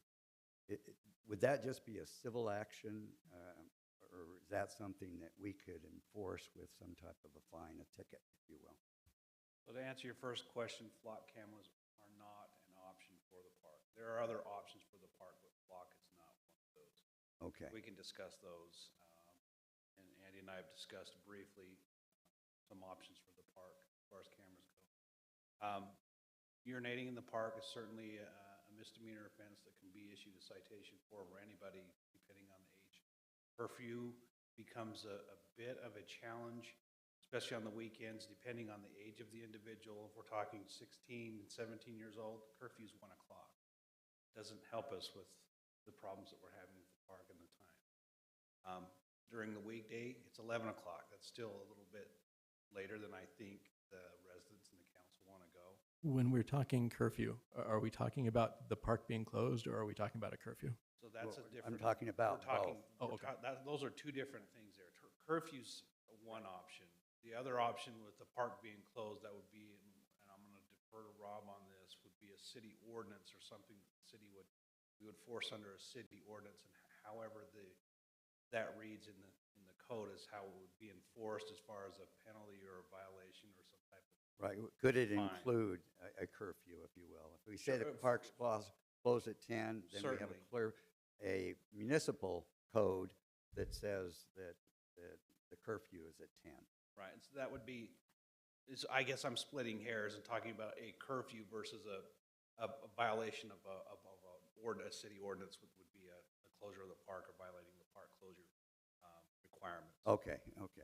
You understand that better than I do. But we could I issue, trust if you. we come up with an ordinance, we could have the officer issue a ticket if we see, okay, you've given a warning, because this is what Mayor Anderson says, sometimes they'll clear them out at 10, and this is what we're hearing from some of the residents, and they seem, either a new group or the same group then comes back around and occupies. What you're saying is we could say, okay, either the first offense or off, we could have an ordinance that says they have a ticket, which could have some type of penalty on it, correct? Correct, yeah, and I think we would work with our legal counsel to figure out exactly the best way to do that. This is not the first time that we've had these types of issues. I think those that live down towards Highland Glen can attest to the activities that we had down there for a couple of years before we were able to get that gate put in and have a little bit heavier enforcement to be able to get those kids to quit going down there after curfew. And that doesn't say that it's completely stopped, but it certainly curtailed the activity in that park. Putting a gate up at this park over here is not an option. We're going to have to get creative on how this is going to. Well, even at Highland Glen, you can put the gate on the road, but there's trails that go in, there's different access. Yeah, but that takes effort to get out and walk down the trails down to the pond. If they can't stay in their cars and if it's not immediately available, that's quite a bit of deterrent. You'd be surprised with how easily accessible the park is from the road. And even if you put gates across that parking lot, it's going to park in the school and just walk over. It's much more a shorter walk than it is to get down into Highland. I thought we had a curfew on parks. When we discussed the Highland Glen Park, I thought that was on all parks. So I remember telling my kids, you got to be out of Mitchell Hollow at 10 p.m. We do have a park hours of operation. It's actually 11 for most parks at night. Highland Glen's a little bit different. It's dawn to dusk. It's an item we're discussing tonight as well.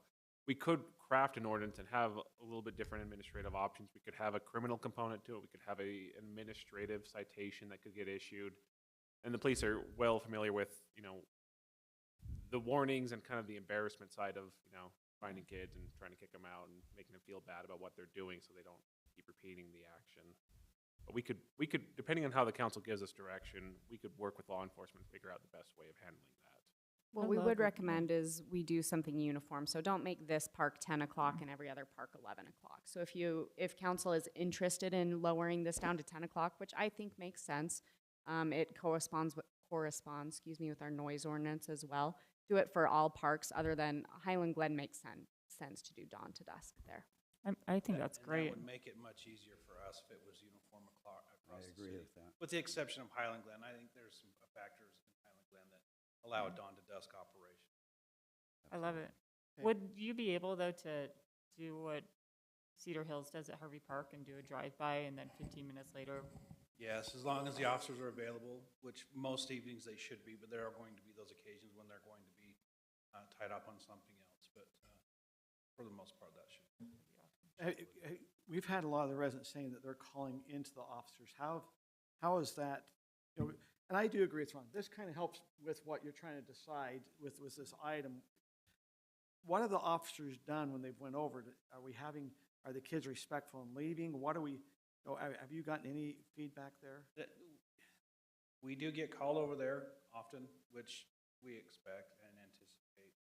I have not heard any reports of any disrespect. You know, I think the kids know they shouldn't be there. They know this.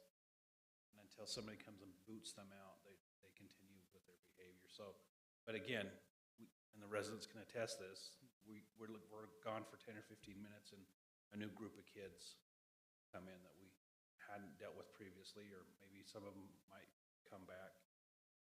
But again, that depends on the officer's availability, and most nights we're available. Any other questions of the Chief Gwilliam? And just to be candid, pun intended, I wish, this is a wish, and I know we can't do it, but I'd love to have cameras out there. We record that and we post it on our website for all the parents and other kids to see the behavior of some of these teenagers in this park. It just sounds disgusting, and I wish we would be able to do that, but I don't believe we can. I think there's privacy laws that get into play there, but you certainly could put cameras and use it for enforcement as long as you controlled who was able to view the results of those cameras. Is that right? We do have, there are cameras, and there are companies that do offer cameras and things that are interactive that we will be able to, without being present, we can interact with the individuals that are close and that can hear from the cameras. And yeah, those are available. There are options out there, but they do cost money. Now, Andy, I thought we've checked with Live View about having it. Live View is what we see at the Home Depot with the little blue light, and they're able to interact with the kids or have pre-recorded. I thought we reached out to Live View. Is that correct? Yeah, he was actually supposed to bring us a 30-day demo last week, and he didn't. He called me Friday and said, hey, I got busy. I apologize. I'll get you first of the week. And he promised to call me first this week and still hadn't. The Smiths and Alpine own it, and I know yeah, that if we need it cold. well, the primary salesman I'm working with lives in Highland, and he's like, this is the park my kids go to, and I want it to stay nice. So, you know, I'm going to take care of you, but I think busyness has got the better of him thus far this week, so I'll try and reach out to him tomorrow. But yeah, we've contacted Live, and they've told us that they would give us a 30-day free demo, and you know, we're interested in trying that. And then also, Chief Williams also shared another company that makes a similar product, and so we may be able to look into a couple of them. We do have cameras right now. As you know, we have cameras at the park, but they're not interactive. They don't have something that, you know, has a sensor, and then, you know, when the kids come into the park, it says, hey, it's after X time, park's closed, go home, you know, in a nice way. You know, and so, yeah, Live is supposed to, any day. I actually thought it was going to be up last week. So, but he, to his credit, he did call me Friday and said, I haven't forgotten you. And so it should be coming. So, Ron, has that helped you get answers? It Anyone does. else Thank need- you very much. Doug? Yeah, I've got a couple of questions for Andy and then a couple of comments. The stage that shows on here, which direction is that intended to face? South. So the performers look into the sun, and the crowd looks away from the sun. Would there be a technical problem with placing that stage in the location where the option 3 location, essentially, for the ninja course, diagonally into the field, and then freeing up the space where the stage is for the ninja course? You mean move the ninja course over the stage? Swap the stage in the ninja course. Well, I'll tell you the main reason the stage is where it's at, and technically, I guess we could probably put it anywhere we wanted. But as we look at the fling, and I know that the stage is contemplated for more than just the fling. Okay, so but let's just focus on the fling for a minute in this discussion. As you look at the fling, what's been contemplated with the fling is that the vendors will line the south side of the sidewalk, and you know, the little pop-ups and everything, they'll kind of be in a line along those sidewalks. We've got plug-ins for them at each of the 2 small pavilion locations. We've also got the ability to run some power off the big pavilion. And when we finish the baseball field, we anticipate having some sort of power over there. And so we've contemplated that the vendors kind of line the sidewalk, and then the families, if you will, sit out from the stage, kind of radially around the stage, or kind of amphitheater style away from the stage. And so the kind of the focal point of the fling stays right in the center of the park, and you know, kind of supported by the vendors. And then you've got your kids' activities kind of off in the far west field. And so kind of the event layout has governed our selection of the stage location, because it kind of keeps the focus of the fling right centered in the park. If you moved it over to the west, you could have the stage there. You've just got less seating area, and it, you know, potentially moves the focus of your you know, fling.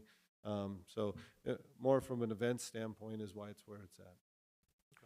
So Andy, and this is, I think Doug has a good suggestion there, but don't you run into the same problem you run in with option 2, where you have to change a lot of infrastructure if you put the Ninja Course over where the stage? There's a little more room there, but yeah, the electrical lines go right under there, and actually the stage is kind of a late breaking addition as well. And so what we don't have is the water line conflict, because the water line runs in a straight line, if you will, 10 feet north of the soccer field's north line. So we don't have to relocate the water line, but we do have the electrical conduits running through there. And even in placing the stage there, we're going to have to, you know, work around some electrical lines. We've anticipated kind of just leaving them under the stage and casting around them. But the water line, if the Ninja Course went there, the water line would probably be south far enough that the Ninja Course wouldn't intercept the water line. The challenge with the Ninja Course and the electrical lines is we've got, depending on which Ninja Course you go with. If you go with the Ninja Extreme, there's like 50 poles in the ground. You know, there's all sorts of poles all over, and so clearing the electrical lines with the Ninja Extreme's a little more difficult. Where the stage, we can probably just cast the footings around those electrical lines and let them go through the footings. So it's you know, potentially more problematic from an electrical standpoint to put the Ninja Course there if you go with the Ninja Extreme, just because the chances that we're going to clear those electrical lines with all those poles is unlikely. So let me ask a question to Aaron, if I could, a little bit. We're digressing here a little bit, but since we're asking about the stage. For the stage, we talk about fleeing, but the stage be used for other events. Well, you could have the Arts Council, if they wanted to do a Shakespeare festival there. You could have a Sunday night in the park, which you see other cities do, where they have maybe a little, you know, if it be, you know, some little musical items. I'm just saying that has to still be developed. I think, you know, Doug, what you bring up, traditionally where you have your stage, you also want to have an area where people want to sit down and go eat. It's your gathering areas by your stage. And that's where your big pavilions are. Yeah. The other thing I forgot to mention is, you know, even though we hadn't contemplated the permanent stage, we contemplated the temporary stage being in this location, and there's a power pedestal for it there. And then we also contemplated that the food trucks, if you recall, we put in all the plugs for the food trucks, and they're centered right around, they're focal right around that main entry that's just north of the big pavilion. So this would be kind of like food trucks, pavilion, stage, you know, right in that corridor, if you will, the way that the park's been laid out.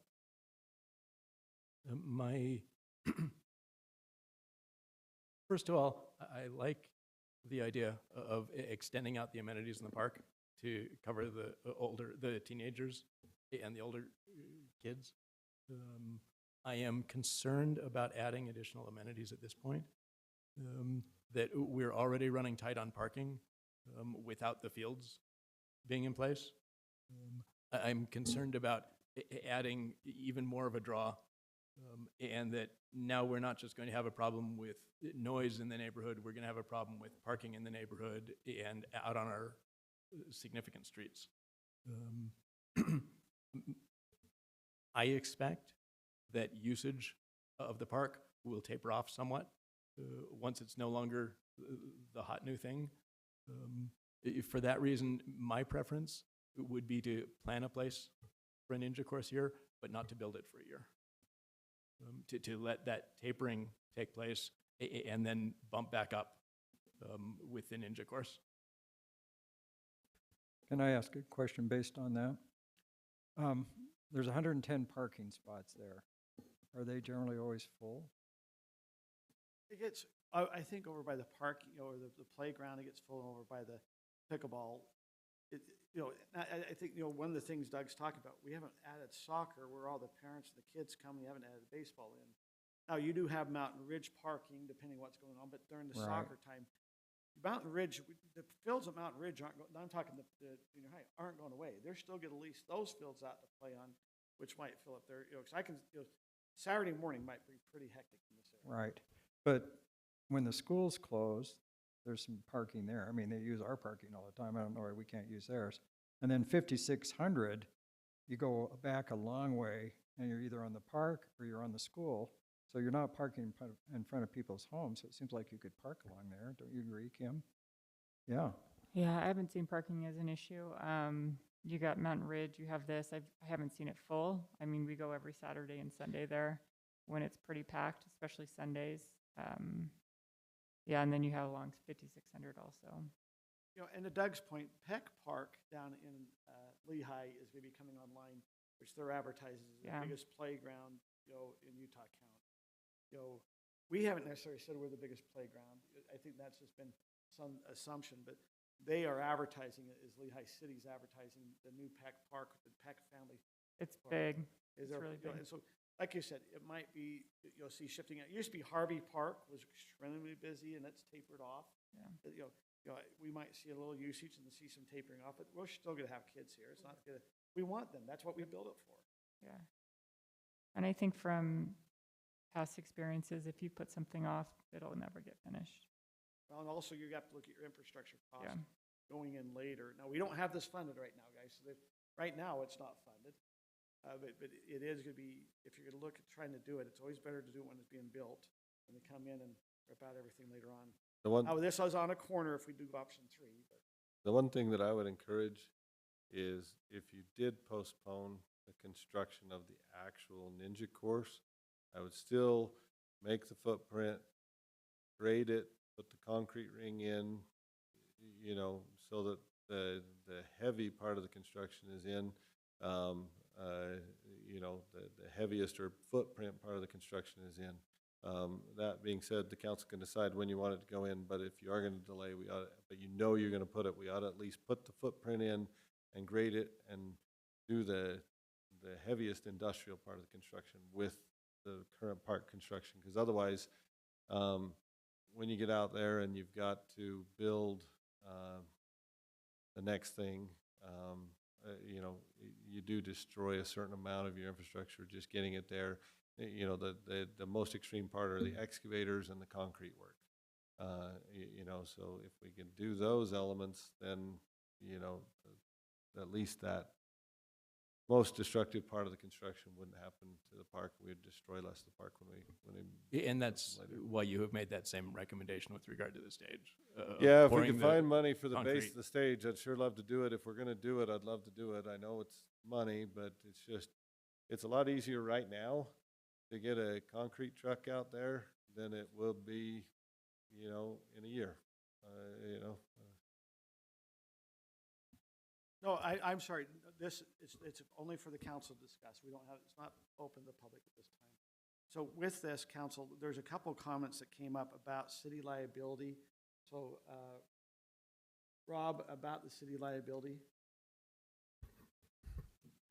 Maybe I'll speak in a general term. Everything the city does exposes it to liability. You build a road or a trail or a park or put in a sewer line or a water line, or you work with the Provo River Water Use Association to do a connection, and we ended up having a flood. Everything the city does in providing services has some level of liability. The question is always whether the city is negligent in providing that service. That's generally the question. So with the park, we have structures that are in place currently, and those have all been designed and installed according to the manufacturer's specifications, and we did that very intentionally because the manufacturer is the one who's done the research, who has studied this, who knows this is safe, or as safe as it can be. Now, a kid can still climb on the outside of what we have right now and fall off of it. There's, you know, the ground has been that padded material. It's not designed for them to do that. Anyone can hurt themselves on it. It's the same with the Ninja course. We'll have some signs that say, we even have right now with using the play structure that you have to have adult supervision to do that. We expect when parents take their kids there that they should be watching them and not allowing them to climb on the outside of the structure. Now, you know, things happen, but the city won't have a great deal of liability if it's designed and maintained according to the manufacturer's specifications. You know, if like those pads that you run on, you're jumping from side to side, something cracks in there so that when someone's running on it, you know, their foot pushes through and it, you know, injures them in some way, yes, the city will certainly be liable for that. If someone runs, this past week, we got a notice of claim filed against the city because someone was walking on a trail, someone else was riding a bike, and the bicyclist hit the pedestrian. The city had nothing to do with that. We still got named in the lawsuit. That's just how it works when you're a city. If someone's running the Ninja course and someone else decides to jump in the middle of it, someone might get hurt. It's not the city's fault that happens. We don't want that to happen. It's not how it's intended to be used. So it's more of, as long as we maintain it safely, it's designed properly, installed properly, maintained properly, our liability is rather small. Someone can injure themselves, and we'll probably have, I think, a lot of signs saying, this is intended for certain ages. This is, you know, there's additional risks involved in this, you know, have fun, be safe. You know, something along those lines that you see in, I think, many parks. Will it affect our premium, liability premium by having a Ninja park versus not having one? Do we know what impact that would have? We haven't asked specifically about that. I mean, I'm sure there's, the trust goes through, you know, their own algorithms when calculating our premiums, but it's the same kind of increase that St. George or Eagle Mountain or any other city that provides a park, like, oh, you have no structure. It's more based on claims than anything else, and population and a number of other factors they look at. As they look at this, maybe they'll say, yeah, you'll have one more claim out of, you know, every year that'll get filed with us, so we'll rate your premium $10. That's pure speculation. I don't know if that's the number, if they will even do that. We sent an email over to the trust to ask for some information. I don't think David had heard back yet. Yeah, it was just earlier today I sent out an email to them to get comment on a Ninja park or a Ninja course specifically, and we just haven't heard back yet, but I'll follow up with them. Council, we've been talking on this item. Is there further discussion, or are you willing to kind of give a recommendation, or I guess this is an actual item of what we'd like to do in the location of a Ninja course or no Ninja course? All right. You want to go ahead, Kim? I think I'd like to make a recommendation for option 1 or option Now, 3. this is an actual item, so we want to actually have is there okay, right here, there's your motion. Oh, shoot. I mean, I'm just saying I'm fine with option 1 and option 3, and then also with the curfew, 10 p.m., all parks of the police drive by, and then drive by 15 minutes later, and then look into cameras. I'll make some comment. And first of all, I want to acknowledge the concerns of the adjacent neighbor. And I've been there. You know, Canal Boulevard goes through the south port of my neighborhood. And I actually fought that for quite a few years because I knew it'd be like. But sometimes we have to kind of balance a little bit in our discussions. I think we always need to approach the concerns of people who are directly impacted and do everything we can to mediate those. But sometimes I think you have to balance the common good with specific needs. So the common good on the road is we've opened up a much better corridor for transportation. And when we studied it in 2017 on the governing board of the USDC, because it went through USDC property, they estimated by 2050 there'd be 6,000 to 8,000 cars go through that. It's already there, and it's 2024. And my property faces our HOA park, so I get all the noise from that road. And I promise you, nobody drives at the speed limit. And when you're up 35, 40 miles an hour, it's really pretty noisy. So I kind of deal with that, but I'm willing to sacrifice that for the common good. I use that road. So we took some of the money that was paid for our park to fix up our HOA park. But now everyone in the city thinks it's a public park. So we have people from all over the city coming and using our park that we maintain from our fees. So I'm not opposed to that, actually. Some of my neighbors get really upset. Senator Bramble used to land all of his hot air balloons in our park until somebody got upset, and I loved it. So I'm open to do things for the common good. So I think this park, we've been playing it for 17 years. I'm sorry it's noisy. I'm sorry that people are doing inappropriate things. I think we need to find ways to help that. I support the curfew at 10 o'clock. I support more patrolling. I would support some maybe a neighborhood watch program. I support moving the trail farther east and getting more trees. I mean, we've got enough money now for 13 more trees. And I support all of that. But I like the idea of the Ninja Park.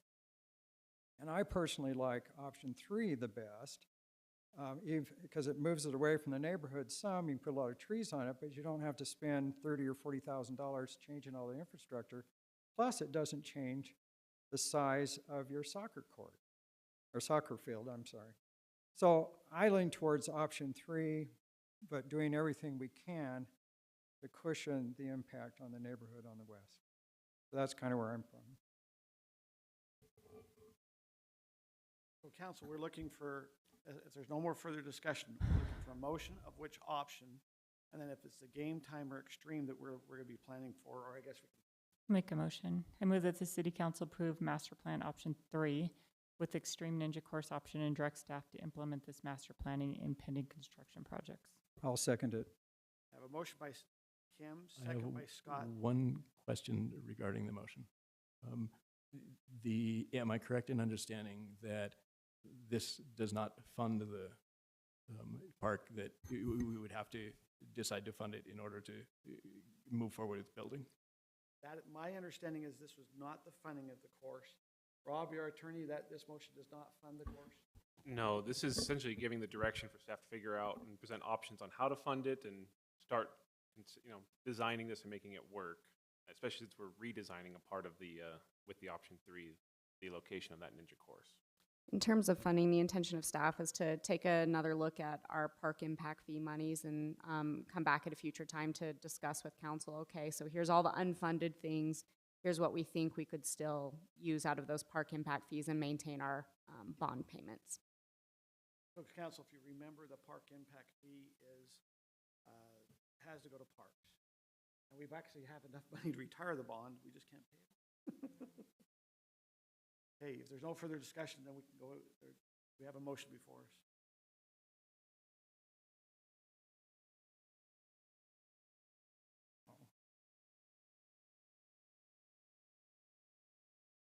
Mine just kicked me out, so I'm voting yes. Okay, so Scott, do a vocal vote, I'm sorry.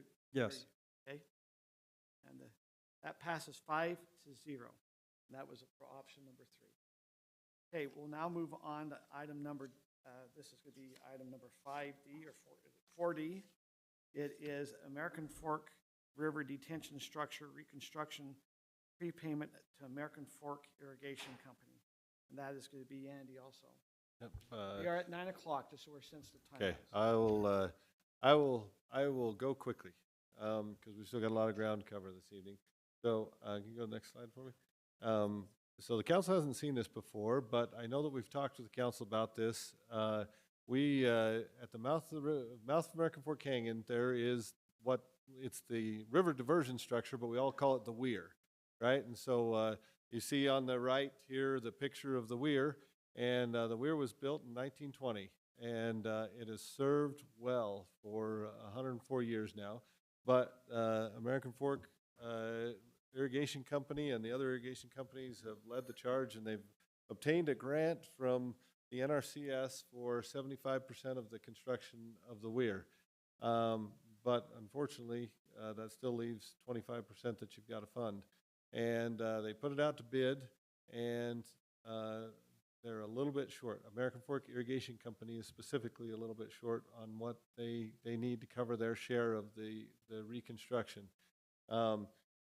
this is one of those chances where if we let this chance pass, we don't know when the opportunity is going to come again. It's taken a number of years to get to this point to where the funding's lined up.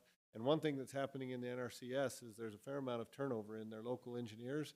And so we're already on our, what would now be our third engineer with NRCS. And the outgoing second is saying, hey, before I go, I've got this money saved for you. You know, I'll help you get it, you know, approved, if you will, before I transfer to my new position. And so this is a window we don't want to miss. And so what is being proposed is that Highland City, and so of American Fork Irrigation Company, the two major shareholders are Highland City and American Fork City. So Highland City is being asked, hey, will you prepay $250,000 of your fees?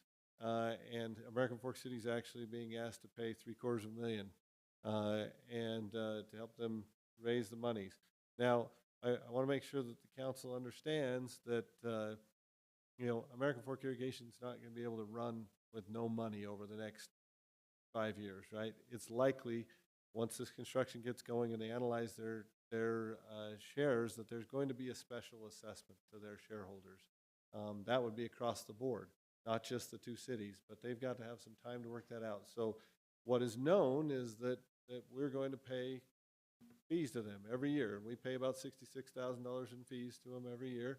And so what's being proposed is that we prepay our fees for the next, you know, 4 years. We'll prepay them. We have the money. We've evaluated our pressurized irrigation fund balance. Pressurized irrigation is what funds our annual payments to irrigation, so it's an appropriate fund to pay it from. This not only benefits the citizens because the measurement and the division of the water at the weir will be far more precise, and we'll be able to optimize the water much better with this new structure. But it also benefits us in that when we look to flood times, the difference you'll notice, it's a little bit outdated of a rendering. It's just what they had for a 3D rendering. But what happens now is that the logs come down and they hit the gates, and then they have the potential to block everything up and send water in ways that it's not supposed to go. The new one, the water has to fall into the capture, and all the debris goes over the top. So it's going to move heavier debris load down to the debris basin, but that's what the debris basin is designed for.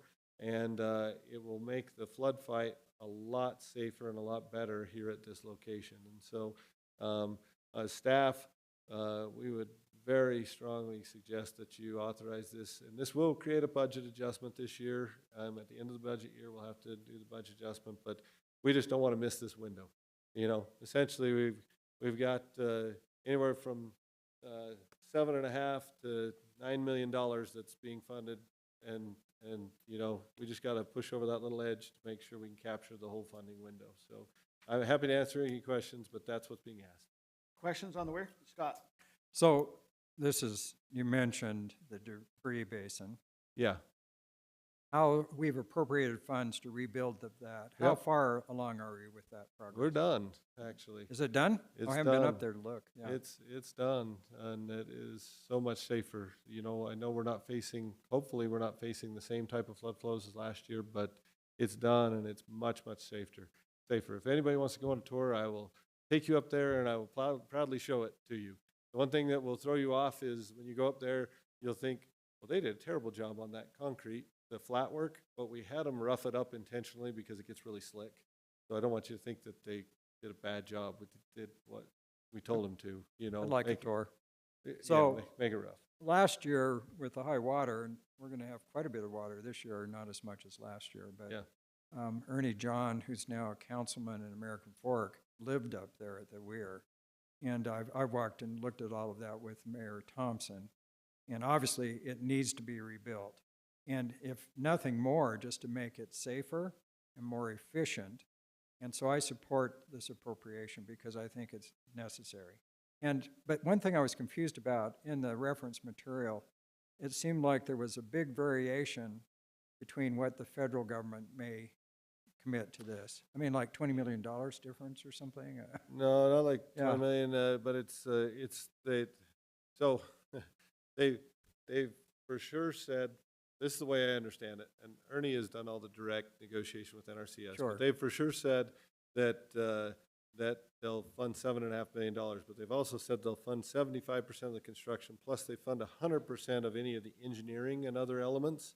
And so the maximum they anticipate them funding is, and I apologize, my laptop actually went to sleep and I'd have to log back in during our last discussion, but is like 9.5 million or something, and the minimum they anticipate them funding is 7.5 million, and so we're kind of waiting for final answers from the NRCS. But you know, like all things that involve grants and basically anything you want to do in life, you got to get all the avenues and all the funding sources coming together so they converge at just that right point, and you know, you hit the ground running. So there's still a little bit of unknown on exactly how much the NRCS will fund, if that explains that. Right. Maybe we need a funding weir. Yeah. Bring it all together. So there, we have a small park just west of the weir. How will that be affected by this reconstruction? During the reconstruction, the parking lot of that will basically be occupied. You know, I hate to say it, but that park will be very difficult to access during the reconstruction. There's just going to be staging in there, but so there'll be staging leading up to it. If all things go just as they should, they'll start to stage there in the later summer, and they'll start to do a lot of the preparatory work. And then October 15th, or potentially even a week or two before, they'll redirect the river, demolish the old structure, and build all winter, so that on April 10th next year, we're using the New the weir. new weir. So it's going to be a very condensed construction project because we can't have it go over summer. Over summer, we've got to have one or the other weir in place, you know, to Sure. divert the water. So can I just ask one follow-up question? So what's the long-term impact on that park? That's actually a beautiful little park in there. I'm just wondering. Long-term, there won't be any impact on the park Okay. to speak of. You know, I mean, it'll just be short-term construction impact. You know, got to have some place to store all the pipes and materials, et cetera. But yeah, it is a pretty little park there. Actually, there's some really nice little camp spots and stuff. But yeah, you know, no measurable impacts in a long-term sense. So one thing I will point out, certainly the irrigation companies have easements, but council may be aware, maybe you're not aware, the baseline property that Weir sits on is actually Highland City property. You know, but certainly we benefit by having it there.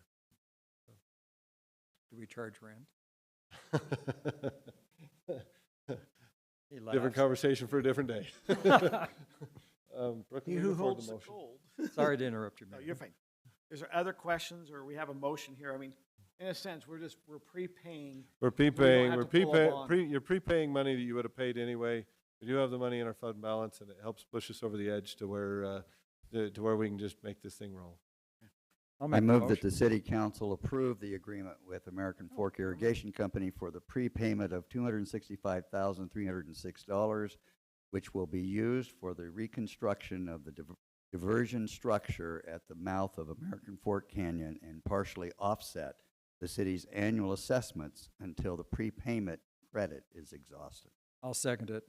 I have a motion by Ron, second by Scott. Want to also note that Councilmember Brittany Bills is not currently here. She's just stepped out for a few minutes and we'll be Yeah, so I'm back. just saying, so as a Yes. vote. Yeah, it'll be a Brittany will not 4 be vote. voting.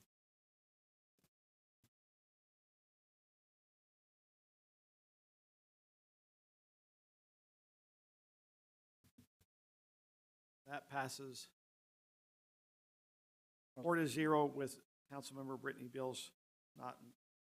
I'm going to move an item just because I know we have some residents that have been here. I'm going to move the discussion item number 6B, which is the potential adjustment to park hours up, just because I know there's some residents here that probably were interested in that.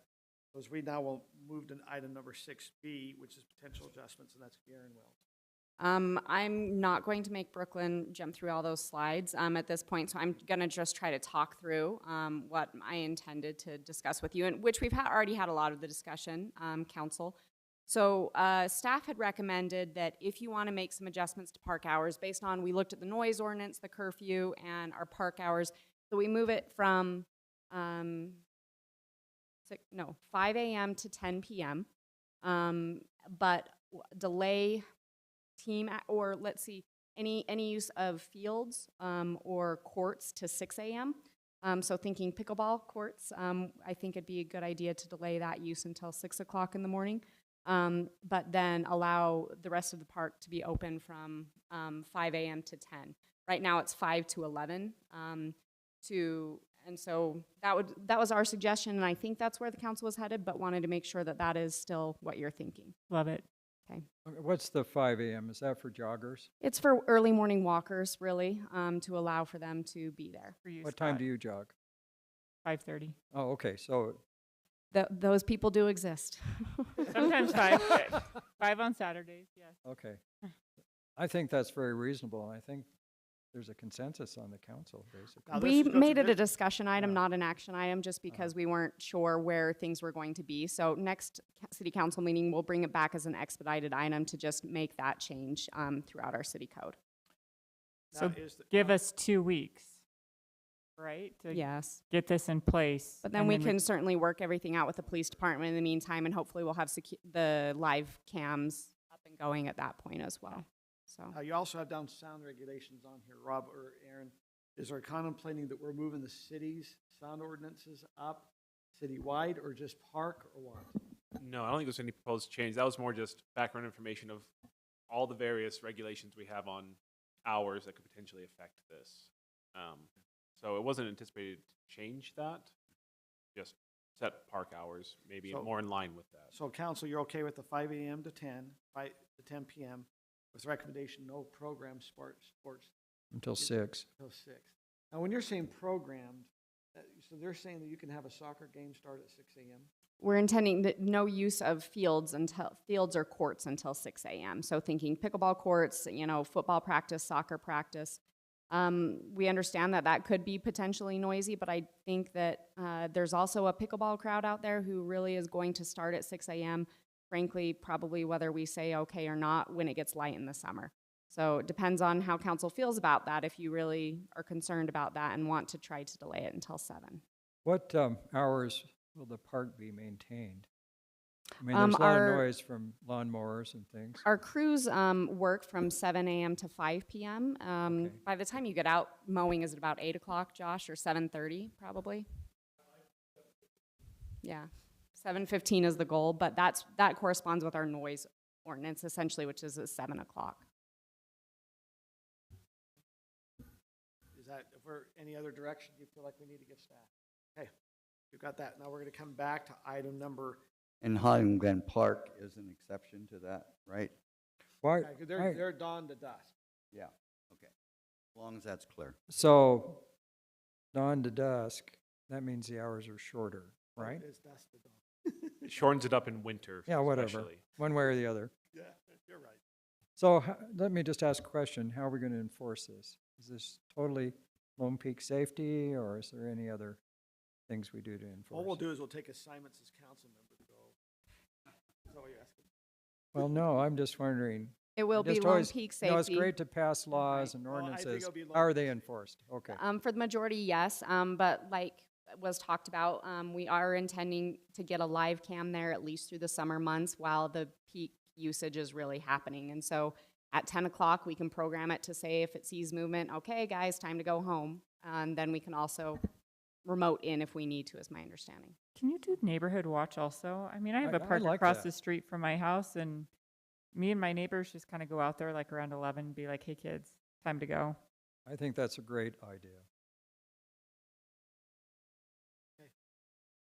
Let's move on to the next action item, which is number 4E, which is an action item for the Williams View subdivision, 11200 North reimbursement agreement, and that will be Andy. And so, council, you recall that the Williamsville subdivision was approved in September of '23. We've not previously talked about 11200 North with you. Some things have evolved during construction. Brooke, can you go to the next slide? So what we're talking about is the south side of 11200 North and the first lot as you wrap onto 6000 West. Basically, what happened during construction, the developer had to move some of the utilities a little farther south in 11200 North than had originally been anticipated. by virtue of that, 11200 North is basically gone. You go out there, there's no asphalt. And so because of that, on the staff side, we backed up and said, well, if we're looking at a new 11200 North, can we find a funding source whereby the city could contribute and we could just finish 11200 North? Because if we don't finish it now, looking at the properties that are in place on the south side, the city's current zoning, under current zoning, it'll be a long time before things finish on 11200 North. We feel, after looking at our impact studies, that we can use impact fees for this. And so it looks like, in my opinion, that the time's right. Since the road had to be demolished, let's put it back, let's build it right. It is going to cost us about $160,000 for our part of it. And that involves some additional irrigation piping work that would benefit, long-term. You'll recall we participated in a reimbursement agreement here because our well needs to discharge to that irrigation ditch. We also have to participate in some storm drainage improvements, and then we have to pay for the extra asphalt that would be incurred that wouldn't have otherwise been incurred. We haven't contemplated running sidewalk south on 6,000, just simply because there's a few complications with the existing home. If the council chooses to fund this, we'll go and talk to them, but probably it wouldn't be there. But if you look at 6,000, there's still a couple lots that have missing sections of sidewalk, so we thought, well, there'll be a different day. The reason why we're recommending at least running the curb onto 6,000 is because if you look oddly enough, if you look at a Google photo, you can see where the shoulder there kind of gets all blown out in the winter because people kind of descend and you tend to float a little right as you're going to make that right turn. And you can see where there's big puddles and potholes, if you will. And so we're looking at it and saying this is a chance to finish 11200 North and fix some problems on 6,000 West. And so we ought to really, and we have the money, so it's good timing and we have the money and it's appropriate use for the funds. So we ought to really get in, participate, and just finish this and make it whole. So we're recommending that approval. I'd be happy to answer any questions for you. Councilman Smith. So how wide will this road be? Because we had quite a discussion about this section Right. of the road. We're just finishing it out to match what's east of there, which, as I recall, what's east is just a 34-foot road, just our normal. When I say 34-foot, that's our asphalt section. So we're just matching what's to the east. So it's not making it any wider because the increased width was going to, in part, come on the north, and the council said don't make it wider. And so we just contemplated. Can you go to the next slide, Brooklyn? If you look at this, the little on the right side, there's the little dashed lines that represents the existing road, and you'll see that the new road is just matching the existing road there. So it's no wider than what's in the neighborhood there to the Okay, east. very good, thank you. So could you go to the next slide? So I'd be happy to answer any questions. If not, we've got a suggested motion for you. I'll make a motion. Okay. I move that the Highland City Council approve the reimbursement agreement with the Williams View Development for the roadway improvements along 11200 North and 6,000 West, up to an amount of $159,980,000, or $159,980. I never know how to say that. And authorize the mayor to sign the agreement and any other associated documents. I'll second. Motion by Scott, second by Kim. There's no further discussion. Go ahead and vote.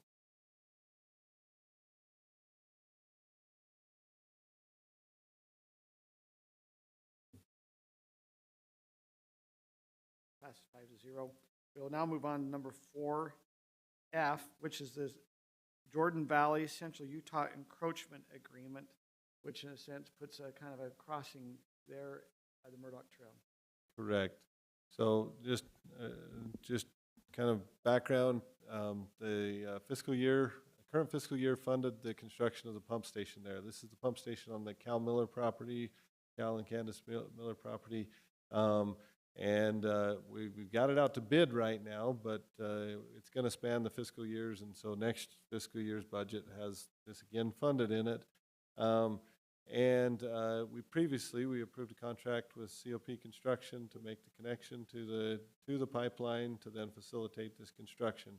as we go to the next page, as we got into planning, what we realized is that we needed to improve the frontage of the pump station, and we also really needed, on that side of the road to connect to 10100 North's curb. And then we started looking at the road condition and all the road cuts we're going to make, and we said, this little section of road is really bad, and it's also actually quite dangerous. If you've been out there, the bikers on the Murdoch Canal kind of just go headlong straight across 6000 West. I mean, and then the cars are going at an appropriate speed for a collector road, but it's still a collector road. And so we worked with the county to kind of come up with a little bit of a reconfiguration there, a traffic calming island. We're contemplating this being funded actually in 26, FY 26, because we're telling the contractors that they can't build this improvement until next summer. Because it'll take us the better part of the year to get the things built, and then next summer when school's out, we would do the road impacts. But in order to do all this road impact, we are adding improvements that are on top of 2 existing pipelines that the easements are controlled by the United States of America. That's the 72-inch Jordan Valley Aqueduct and the 21-inch Central Utah Aqueduct. And so anytime we impact those, we have to have a license agreement, or encroachment agreement, sorry. And so this is to approve those encroachment agreements, but it's kind of a preview of what you'll see here in a couple meetings for an approval on what we would plan to do to this road and to that trail crossing. But just a component element of what's to come, if you will. And certainly as a council, you'd have the opportunity to say, we want something different or don't like this plan, but to bring off this pump station, these improvements, it's a multi-layered approach, and this is another layer in that. Is this your recommendation? I mean, you're the ones that know it far better than I do. As far as the roadway improvements? Right. Yes. Yeah, so We've you've met with looked the at all the county. options, and there's no reason for me to look We've met at with it. the county, and we hashed through, the different options that could potentially be built and the different things that we could do there, and this is where we landed as the best choice. So, Well, that's always going to be good enough for me. The only time I would go against your recommendation is if I find something myself that I feel differently. I will default to your recommendations. appreciate that. And so in this case, you're not actually approving the road configuration, you're just approving this to sign the encroachment agreements with the pipelines. And like I said, you still got the opportunity to weigh in what you think on the road improvements. But in one way or another, we're probably ultimately going to do some road improvements that widen our improvements over the pipeline. So it's probably not a wasted effort, no matter how you look at it. So, Andy, I know you weren't on the staff in 2011 and 12 when they piped the canal and built the trail. You know, I've always thought it was interesting because 6000 West has the potential of being a really busy road. Yet we put tunnels under 10400, a tunnel under Alpine Highway. We put a tunnel under what the future Canal Boulevard. But for some reason, they didn't think this was important enough to put a tunnel under it. And still, we're not doing anything like that. We're trying to make it safer, but we're not tunneling, right? Is there any potential of bridging it? I think it's going to be a really dangerous It's a cost spot, thing, right? yeah. I think we can always seek grants and look for various grants. If you start to go under or over, no matter how you look at it, It's you're expensive. exponentially more expensive than surface improvements. And so, in this case, I think this is much, much better than we have today. But and it's still going to be costly enough. But if you look to go over, under, you're just in a whole different expense category. So certainly something that I think we ought to keep our eyes out for grants and opportunities, though, because these higher traffic corridors definitely have a higher chance of collision and impact. Right, and I worry about bikers particularly. I Yeah. mean, joggers can anticipate a little bit better than bikers. What we're hoping is that the bikers actually, if you look at the bends, that Uh-huh. it kind of forces them to slow down, and then they'll actually now have to ride down a ramp and up a ramp. Right now, they ride across flat ground, Actually, there's the little domes, but they're right across flat ground, and it kind of lets them, put their head down and go, so to speak. So part of our design and contemplations was force some elements that forced them to slow down and hopefully look. Because if you stand out there, yeah, I mean, the trail's back open now, from what I understand, and I need to go see it myself. The trail's back open, but I've stood there many times as we've been planning this, and all you got to do is stand there for about 10 minutes, and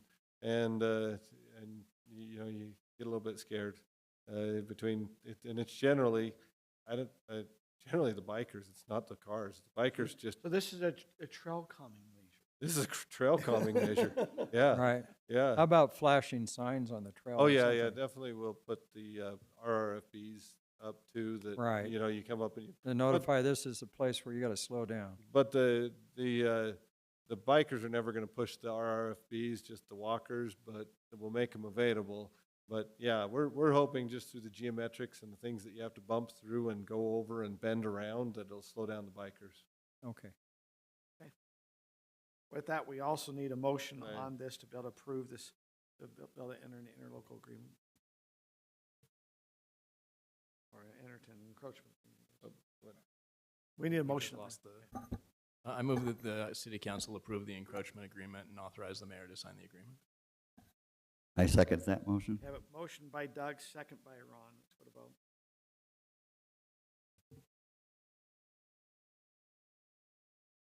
That passes 5-0. Knowing that we still have a lot on our agenda, I'm going to move up one of our communication items because we have one resident here who appears to be here for this item.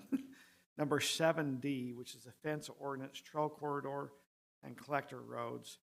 Kim, you were going to do that communication on that. This is communication, no vote, just direction.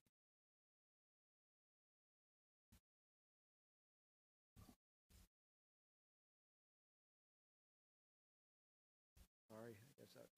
Sorry. I just know Jenny needs to go to And you're bed. welcome to start. Okay. Councilmember Rodella, Rob has some pictures kind of talking about what you and I have spoken about. Sweet. So. This basically just has to do with our fence ordinance. There's been a few issues that have come up that we'll show this one. The Spring Creek example is one where residents have, okay. Should we do elementary school first? Yeah. Whichever. I have a lot of pictures because I was giving different options. I apologize.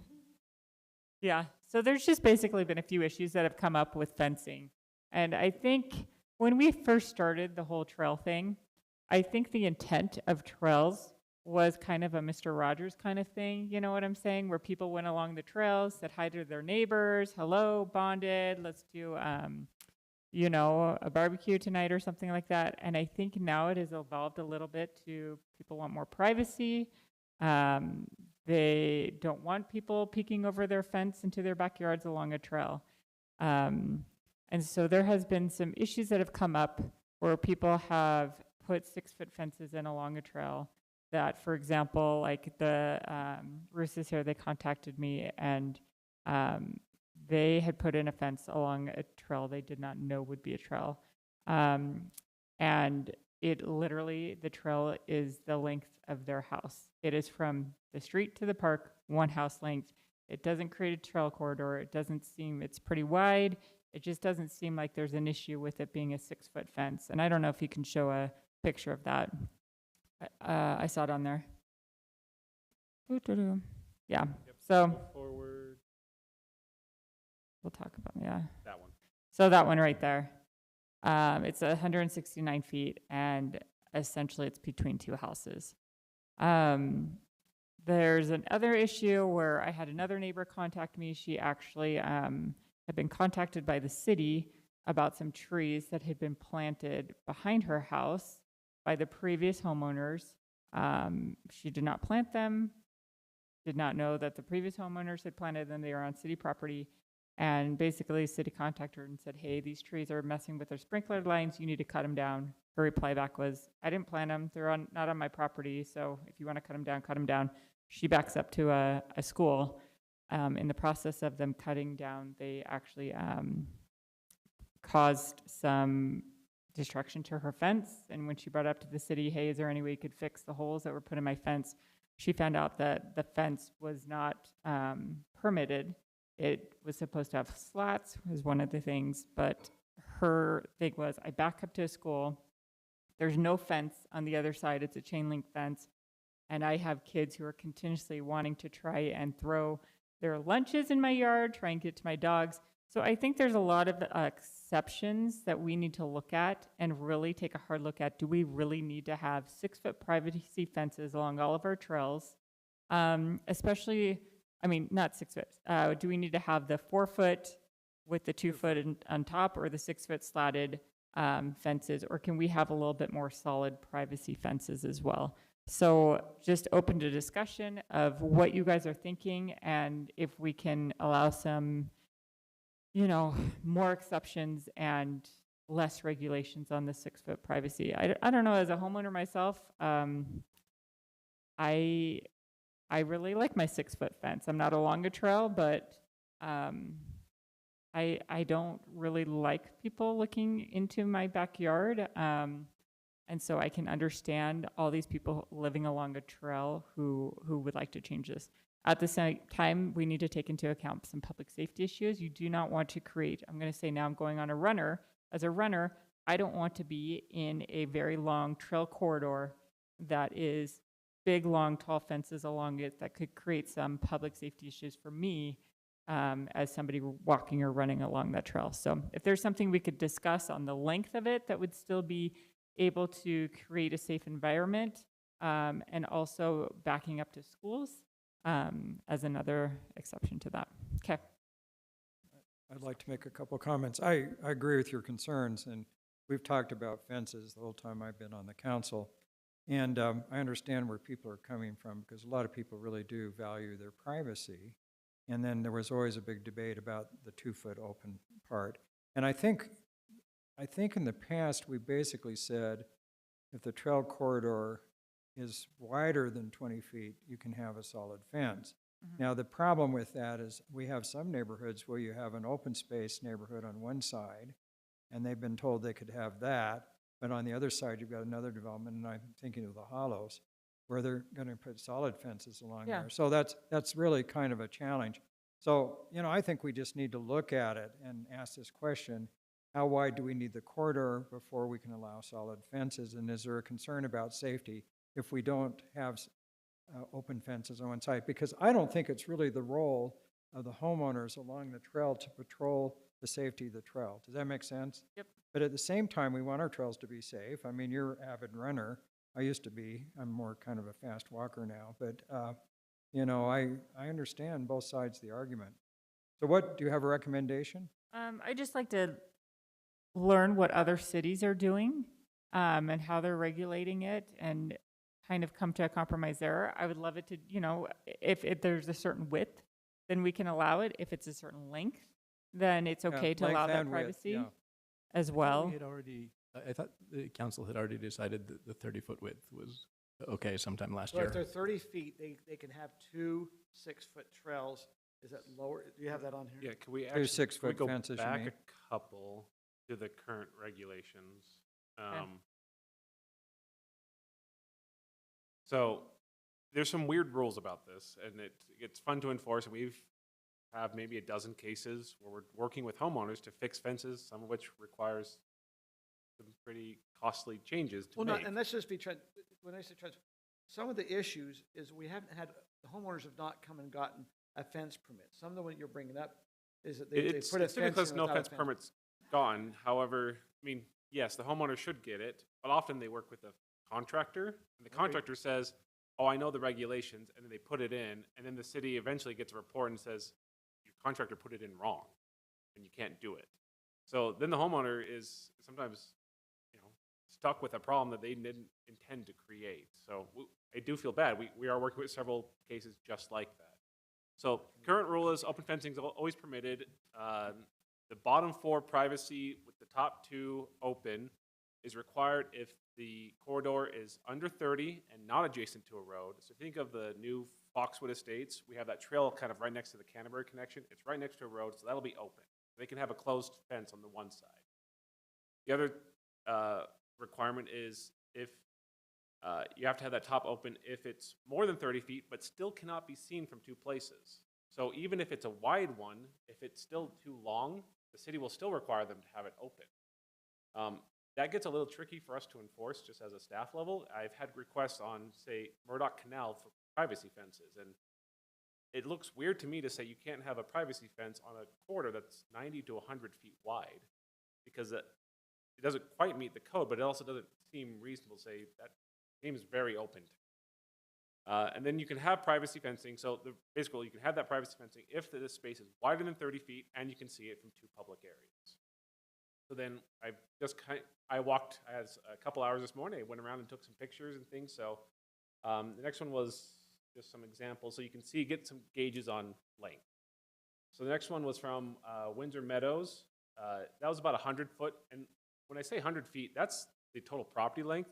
The actual fencing's shorter because they can't put a fence for the first 30 feet. So it's actually a corridor of like 70 feet. And the next is the pictures of it. So that's me from both sides. You can see from the street to the Murdoch Canal Trail very easily.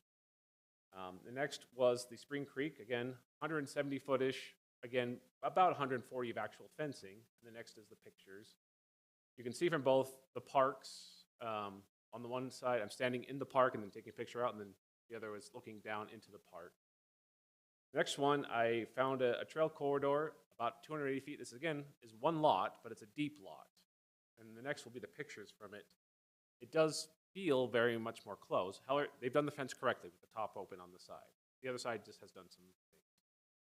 This was the Freedom Elementary case, so that's about a 920-foot corridor. You can see here a variety of fences. On the right is the open style. Then the next one is a 4-foot high fence.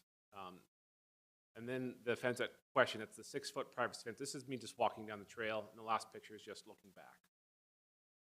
To Councilmember Smith's question, Wimbledon. I've had some fence requests that I'm now allowing as privacy fences on the Wimbledon side, even though it hasn't been previously allowed, because you can see on the left, the Hollows fence has a solid fence, and it's wide, and you can have little trail connections. It didn't make sense to me to not allow privacy fence. Not many people have done it yet, but I've figured that's over 30 feet.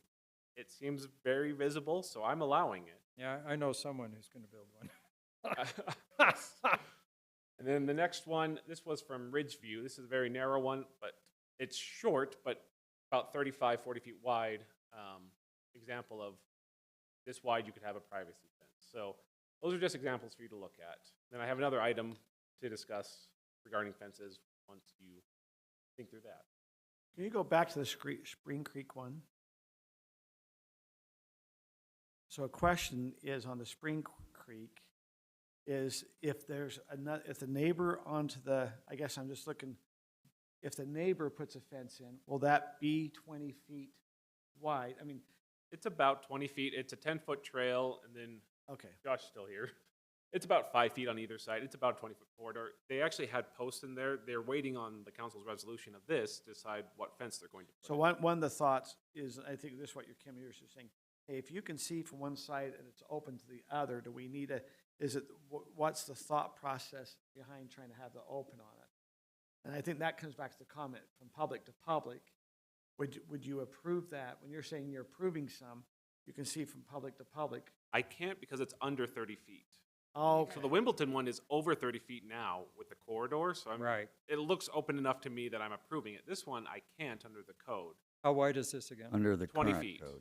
20 feet. It's 20 feet. I drove by this, and the reality is, if they put a privacy fence up as far as the neighbor did, I see zero difference in the safety from having what we require versus a privacy fence. It's about a 150-foot walkway that will be enclosed, not enclosed, but have fences on each side. I mean, I literally walked that. I looked and thought, okay, it's narrow, but it's not long enough for any ill doing to happen in there without somebody seeing it or being exposed to the potential of somebody seeing it.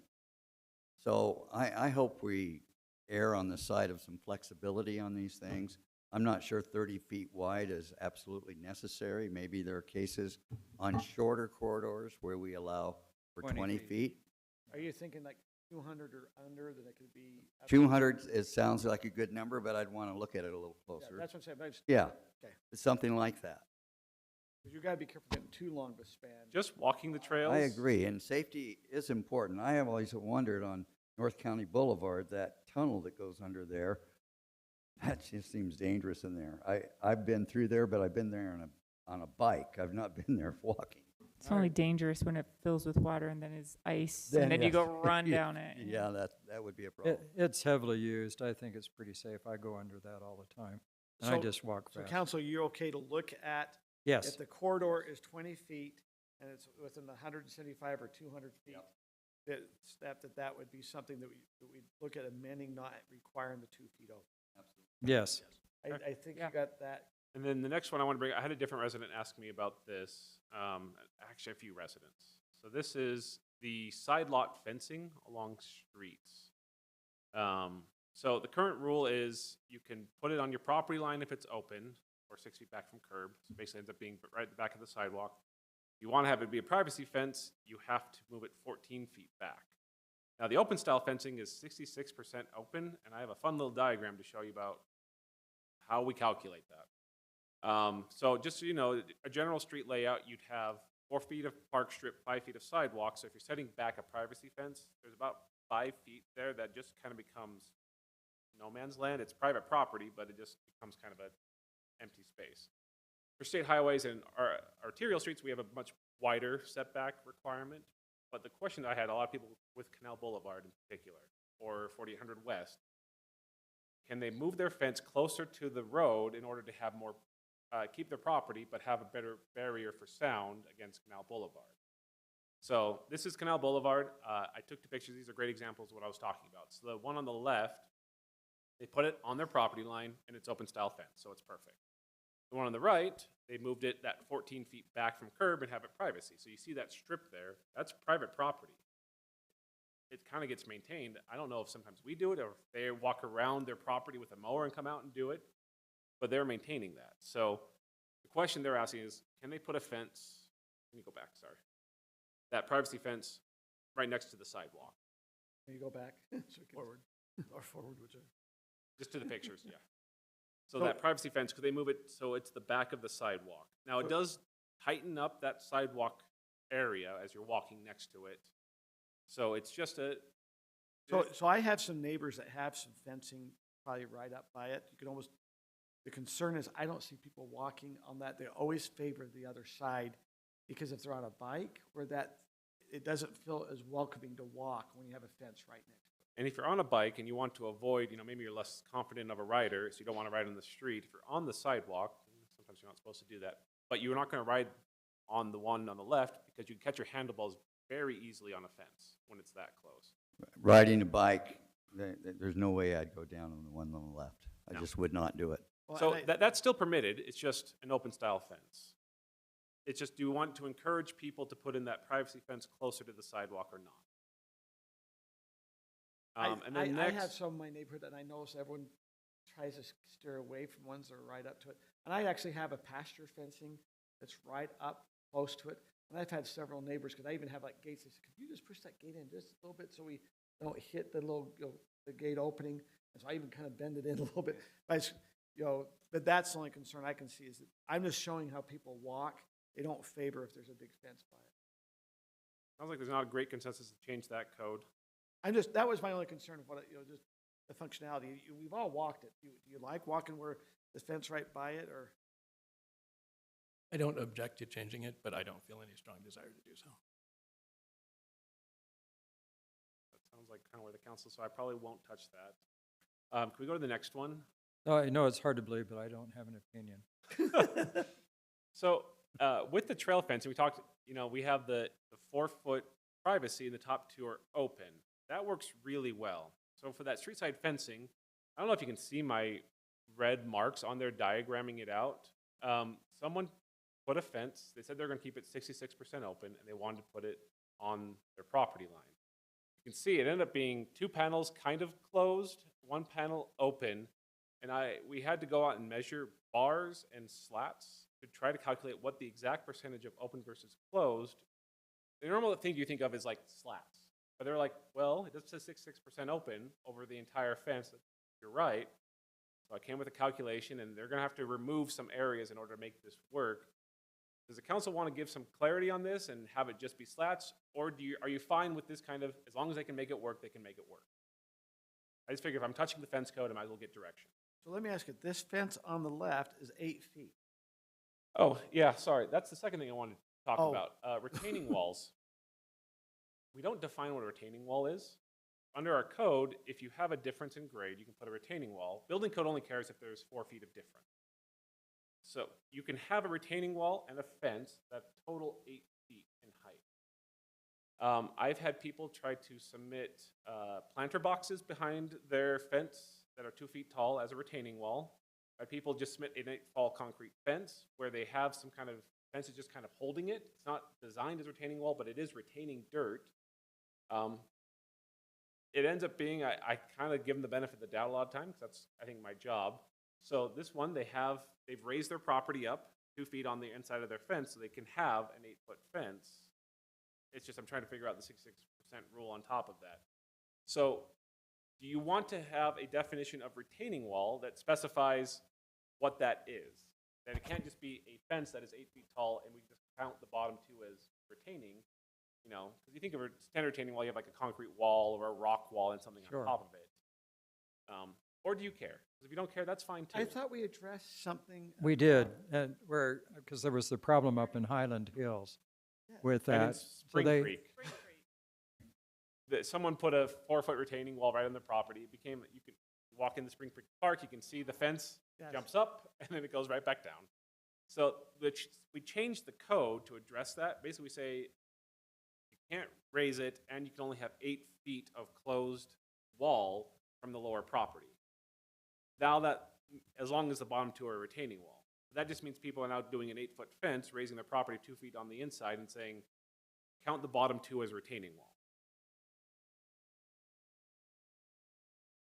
But, okay, so they've raised the fence, so on the inside, it's. On the inside, it's 6 feet. I measured it. But It's- on the outside, why the would they out- do that? What's the benefit for them to do that? Because their property inside 6 feet.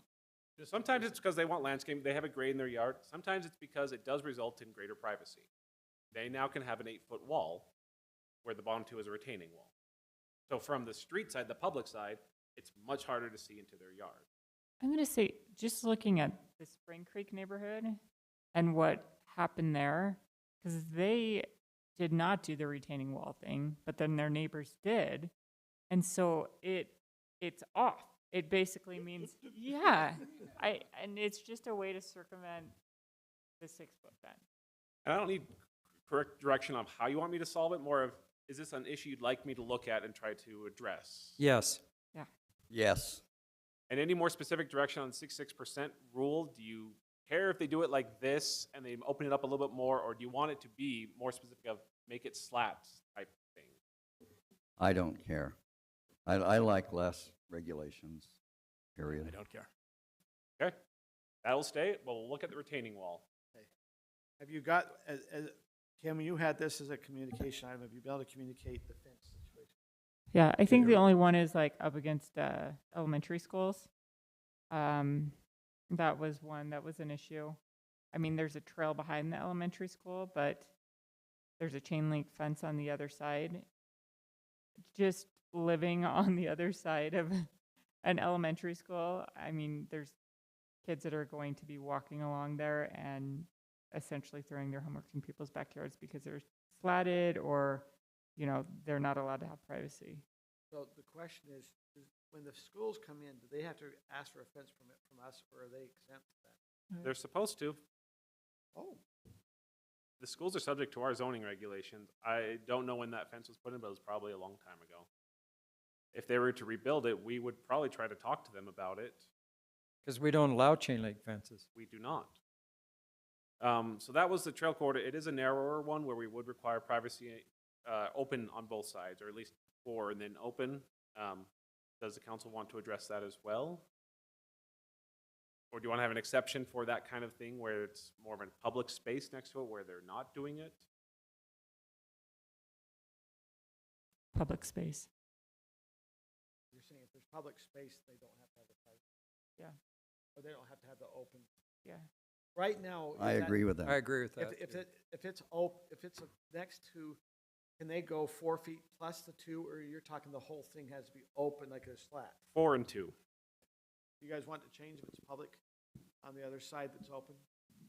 Does public include like open space? That could possibly. Yes. I think you can put a 6-foot fence against open space anyway. Yes, it's if not it's a wide trail. enough, we do allow, like, Mountain Ridge Park. All the fences are 6 foot feet. privacy because they have Yeah. wide open public space next to it. My only question would be if we're sure that by saying public space, we're not setting up a case where we've got a really narrow, the photo here would be a really narrow trail with 6 foot opaque fencing on both sides Yeah. if the school had opaque. Correct. That's what I Fencing. was asking if they have to come in. Right. That's where we have that 20 feet. Mm-hmm. I bet you the school's trail is not 20 feet. Do you think it is? Are you walking there quite freely? I'd have to go walk it and see. I mean, there's 5 feet. I don't know. I just know the school's not going to fence the other side of it. Check that out.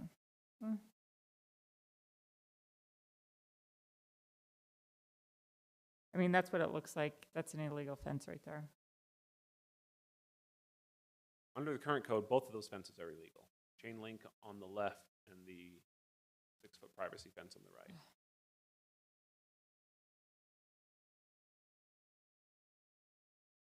This is the harder one.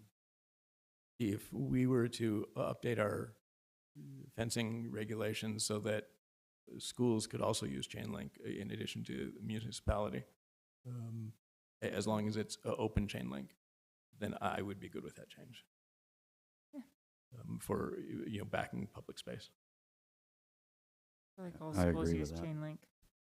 I think what you're saying is at least we'd have an ordinance that at least one side has to be open, and if that property owner is willing to have it open, then that means you have to have that, it has to be a public open with that. The risk of having just saying, as long as the other side is open is in a, not this situation, but say you have a home that's just vacant, is then you have a race to build the fence first. Yep. And whoever doesn't build the fence first gets stuck with the Well, that's why open we're saying side. if it's public, then they could sell the Public. property, they could self-fund the I mean, school. the elementary school probably never wants to spend the money to put in a precast concrete or vinyl fence here. Chain link's much cheaper. And chain link, just like for municipal uses, chain link makes total sense for schools, schools. and we really ought to update our Yeah. fencing to allow for that. I agree 100%. You have now clear direction. Yes, so I'll recap. We're looking at allowing for the fully 6 foot privacy fencing within trail corridors that are one lot deep of some distance, 150, 200 feet, somewhere in that range. Looking at the retaining wall issue and allowing potentially for privacy fences in those types of trail corridors like Freedom Elementary. Also allowing elementary schools like the city, maybe it'll be all public entities and public utilities, because Rocky Mountain Power likes to fence off their stuff, to use chain link and similar materials when it's more of a utility or public use. Good? Okay, Thanks, Rob. now let's look at the agenda. At this time, we are at 9:55, so we need a motion to continue past 10. But we have, let's just go through the items. Is it going to be item number, we're going to go to your expedited. We have to do the public hearing for the Dandy annexation. Don't believe that's going to take a long time. Everything that's underneath the expedited, it could be expedited. The one that can take some time is the Alpine Highway Fence Replacement Program. It'll take time. I would move that we move the Alpine fence into the, another meeting, and the reason for that is Doug's went around and talked to a lot of people. You and I were, and maybe another council member, because the ones you didn't contact are actually all friends of mine. So I would recommend that we go and get some more input from the neighbors before we make some sort of decision. Scott, Discuss it. I agree. I agree, and I've got, I got from, his name's escaping me, for heaven's sakes. Fred. Anyway, I want to forward you a video that he has prepared. Nate. Nate. Oh. Oh, are you Nate talking about Woodbury? It's a fantastic Uh-huh. idea. He sent it to, I've already seen it. You've seen it. And It's so a has Brittany. win-win. I Yeah. really, really like that. So So anyway. I'd like to get a little more consensus just talking to individual families, because we've heard from half a dozen mainly, or maybe a dozen. Okay. My concern about that is that we have already been talking about this for over a year. We're We talking have, about waiting 2 weeks. but my number one concern is that whatever we do, we have the most likely outcome of a completed fence all the way down without a patchwork. That's my number one issue. It is a landmark in the city. I want it to remain a landmark. We're going to have to invest in it in order to make that have that accomplished. What's the most likely scenario that we can create that would give us that outcome? And I think Nate came up with that. Yeah, he came, and that's a cheaper option, I think, as well, yeah. Okay. So what we're going to do is we're going to move that. So we still have to have some public hearings and that here. The park maintenance care priorities, Andy, and rating 1 to 10, how important to cover tonight? We can always push it. Josh has sat through the whole meeting here tonight, and he loves to spend his evening with you guys, but that's why he stayed. But Council, you okay if we do have a discussion on that? Okay, now looking at communication items, Aaron, I mean, I think we needed the school board boundary reorganization. I do think we do need an update on that. Is it just because I have some dates, some timing on that? Anything else underneath the communication items that are a must tonight? No, I think you're correct, Mayor. Okay, so with that, can I have a motion to extend for those 4 items? And we will continue. I mean, and you could put in that motion to extend, and then maybe continue the discussion item number 6A to another time. So moved. What time? Oh, you want a specific time? Let's say 10:30. I have a motion to 10:30 to move. I'll second I'll that. second, yeah. All in favor? Aye. Any opposed? Okay, Yes. okay. You are yay or opposed? Opposed. Okay, we have 1 opposed on that. 2, we have 2 opposed on that. Oh, what's their amendment? Would you do it 10:15? Because we gotta get. We'll do 10:30. Okay, let's just keep going. Okay, we're now at expedited items. We have a public hearing for the Danny annexation. Rob, fast. Yes, this is just the next step of the Dandy annexation. We need to hold a public hearing. There's been no protest. They've agreed to all of our terms. We have an annexation agreement that says they have to complete their portion 9600 north, pay impact fees, provide water, just like everything else as we discussed previously. So now we're just wrapping that up. We're asking you to approve both the annexation and the agreement, and then staff will work with them to get the agreement recorded against their property, finish up the impact fees, and then actually finish up the annexation. That's a short. Any questions? Nope. Okay, no questions. I open the Dandy annexation open for public hearing and would like to come up and address the council on the Dandy annexation. Seeing none, we close the public hearing, bring it back to council for a motion. Do we have a motion up here? We are on number 5A. If somebody could find it in their packet, that would probably be quicker. I'm grabbing it. 5A, Dandy. Okay. It's frozen.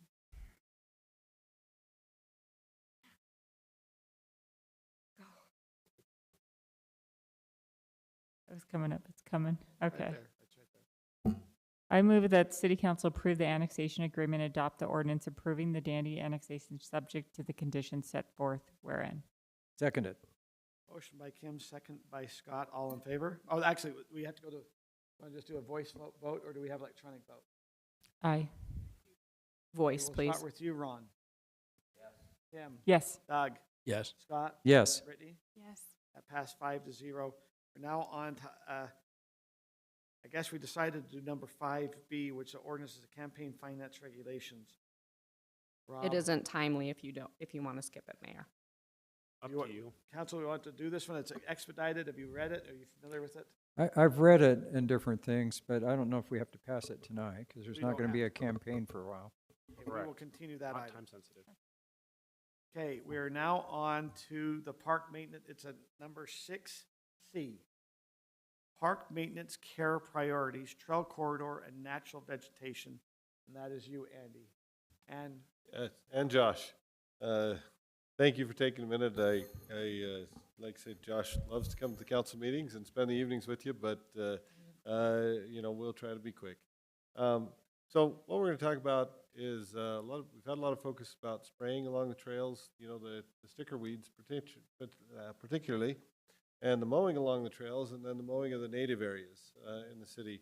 And, a lot of the reason that we have addressed that is because of the puncture weeds and people don't like to get flat tires as they ride the trails. And then also there is a lot of expressed fire danger or concerns over fire danger. I want to speak to the fire danger element and really let Chief Patton speak to that real quick, if that's okay. We put kind of discussion in your staff report of his opinion of cutting the material, but if you wouldn't mind sharing your opinion, it's your expertise, not mine. So, essentially, when it comes to the fire danger, whether the weeds are standing or whether they get mowed down, the fuel's still there. When they're on the ground, the fuel's gonna, it's more condensed. Fire's gonna burn longer, hotter. When they're upright, it's able to travel faster. Quite honestly, the best thing would be, which it's very labor intensive, would be to cut it and get it out, or burn it on purpose, which is not going to be the case on the trail corridors. It's just not something we could do. Or goats. But I also don't think we're going to unleash a herd of goats down our trail corridors. So there is significant fire danger with mowing as well. So that's another something that we need to contemplate, whether we're mowing at that specific time where we can catch it mostly green, but it's done growing. So there is some significant fire danger no matter what you do. And there's a lot of expense. I think the goat option is great. It'd be our least expensive. Expensive, yes. Least expensive. Just gotta go stake them down and let them eat and move them. And Yeah, just move them down, yeah. Well, Not a bad idea. Tayson is kind enough to bring his donkey to the pressurized irrigation pond, so maybe we have more than one city mascot. As is often noted, Tilly the mule, or I know she has other names. Goats eat taking on the characteristic of a city mascot there. But we do hear a lot from the residents, fire danger, but really, as the chief's indicated, unless we're going to pick up the fuel, it's not cutting a lot of the fire danger. The second thing is, and Josh particularly learned this, and I'm going to let him speak to it because he's the one that learned it, and it was kind of a daunting comprehension of, and it's with regard to the puncture weeds. So Josh, if you want to share. So I kind of wondered why our puncture weed problem is not subsided at all. If anything, I think it's worse. And so I attended a class on noxious weeds, and puncture vine was one of those weeds they discussed. And they gave a history, and I can't remember exactly when it came, but it came on a goat or a sheep and fell off, and that's how it got started. And the puncture vine doesn't germinate until the ground temperature reaches 71 degrees. And so that's why it happens in the summer months, but more importantly, it thrives when it has no competition. So by mowing, we are eliminating its competition, giving the ground a chance to warm up more, allowing more seeds to germinate. And so their recommendation is not to mow to where you have it, to let the grasses grow, because the grasses will shade and it can't grow as well in the shade, and it won't grow. What about the weeds that grow? I agree. So here, right now, we're spraying with what we call a broadleaf. So broadleaf kills all broadleaf stuff, and that doesn't classify grasses, but grasses are still a weed. But like if you went like a sticker bush or even some thistles, that broadleaf's killing it. The other thought is if we had like a native mix with wildflowers, our broadleaf would kill all the wildflower. It's killing any wildflowers that are growing as well. And so when you narrow it down, but you're still eliminating its competition. So the competition isn't able to grow and help shade that ground. And so, I mean, if You could go do a glysulfate, which is a kill all. It, you know, is non-selective. It just kill all. Then you're removing all competition, which will make it worse. There's no probably about it. And so we've just noticed that I feel like we're chasing our tails. We're not getting any closer on puncture vine, and I think we've even sprayed even more. And the hard part with a broadleaf is our temperature range is very minute. Once it's over 84 degrees, we can't spray because it'll volatilize and lift off.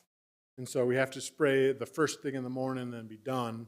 I mean, we still have a chance of it volatilizing and lifting off later in the day if it doesn't get absorbed enough by the plant. But that's the hard part, where the ground temperature has got to be 71 degrees to germinate. Then our temperature is really a small window that we can spray. I mean, there's some days we can't even spray in the morning. In the 80s, I had a neighbor that sterilized his ground for 20 years. Is that even legal now? Is that an option? It is very hard to find a sterilant. The hard part with sterilants is that they're sterilants pre-emergence. They don't get diluted by water, they move by water. Yes, so it exists in the ground. If you get enough water, it will move with that water. So for instance, let's say that they used a sterilant along the Murdoch Canal. In the last case where we had that flood a couple weeks, it would have just moved farther down the road. So, and that has happened in areas, especially with those pre-emergence. They sit there, it can't be diluted. They could get to the storm drain, they can move farther down the storm drain because they sit there. So it's really hard to find a sterilant. Most of the time it comes to a pre-emergent these days. It's just the nature of it. I actually took a picture of puncture vines that was coming out through 6 inches of gravel, and it was poking right up through there and spreading. They're like evil. And that's what we found with all the well houses, where they've put in a ton of road base and millings and asphalt. Our puncture vines have thrived there, where we can't really even spray them as they're in that first protection zone of the well. Okay, so let's kind of go back to what you're really talking, because I'm kind of confused what you're recommending. Well, so what we're asking is, we're not proposing to completely change course, but number one, we're notifying the council of something that we've learned, which is, by cutting down the weeds along the side of the trails, we're actually facilitating the growth of the puncture vines. Now, hold on, we have the fire that says it adds more fuel. Well, yeah, and additionally, by cutting a lot of these native areas, we're really not accomplishing what the residents think we're accomplishing, in that they think that we're coming along and we're cutting them down, and then there's less fire danger. And the chief's saying, hey, it's really not changing the equation a whole lot. So I realize that the grasses are annoying as they hang over the trail, but to some extent, we're kind of somewhat self-defeating. So Josh and I have contemplated, and especially Josh, of, could we do some things like, come along and try to reseed with some wildflowers, try to get something that's a little bit prettier looking along the trails, and then leave them long, knowing that that's going to be a longer term process, but maybe isn't quite as self-defeating. And then relative to the open areas, we spend a lot of time and money out cutting a lot of the big open areas, like Highland Hollow and down by Dry Creek, and we do receive complaints from the mountain bikers that the weeds, when they're taller, they're hard to ride through. But is that something the council still wants to put time and money into? So probably an informational half, and then also, whether you want to provide that guidance tonight or you want to provide the guidance in the future, something for you to think about as to, do we want to change our maintenance strategies on some of these areas?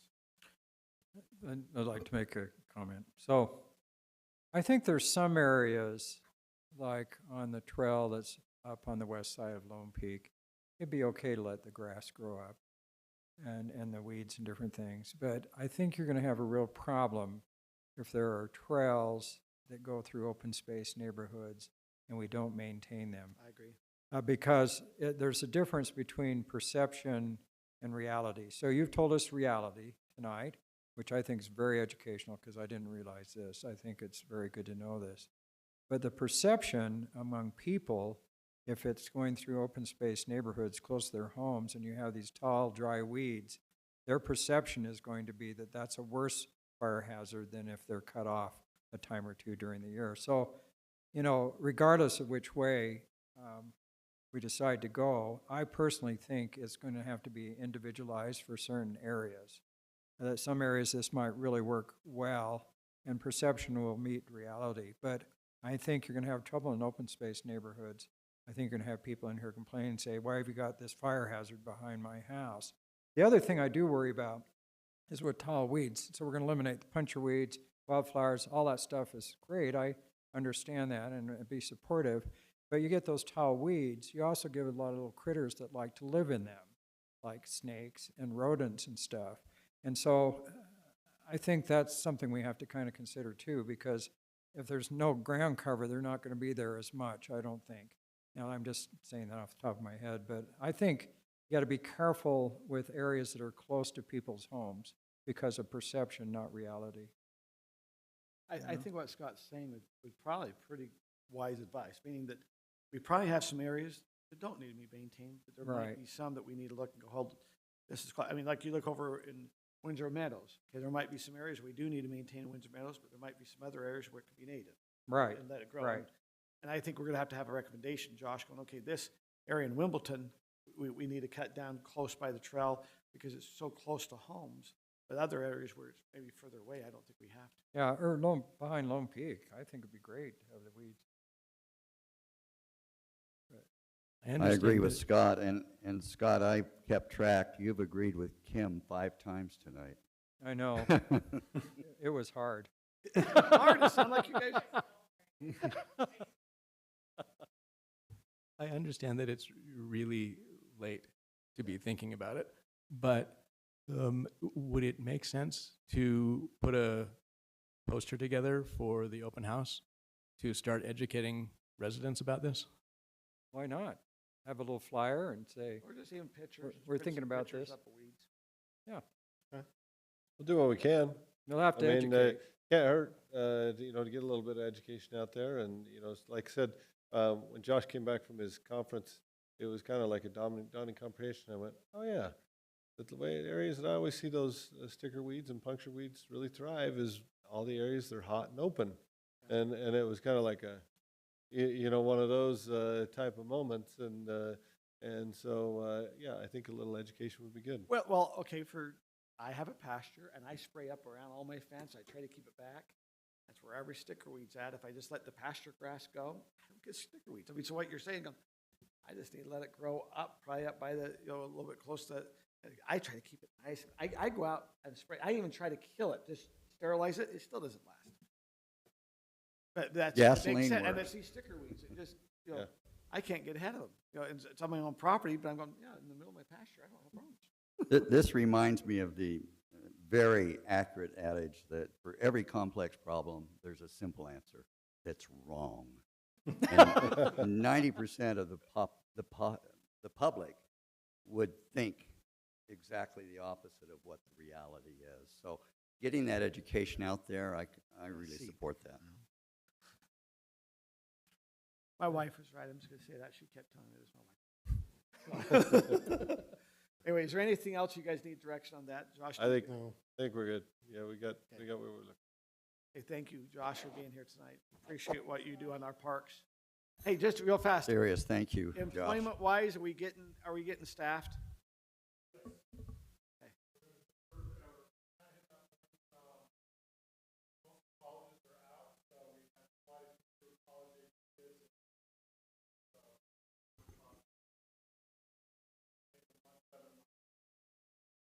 That's great.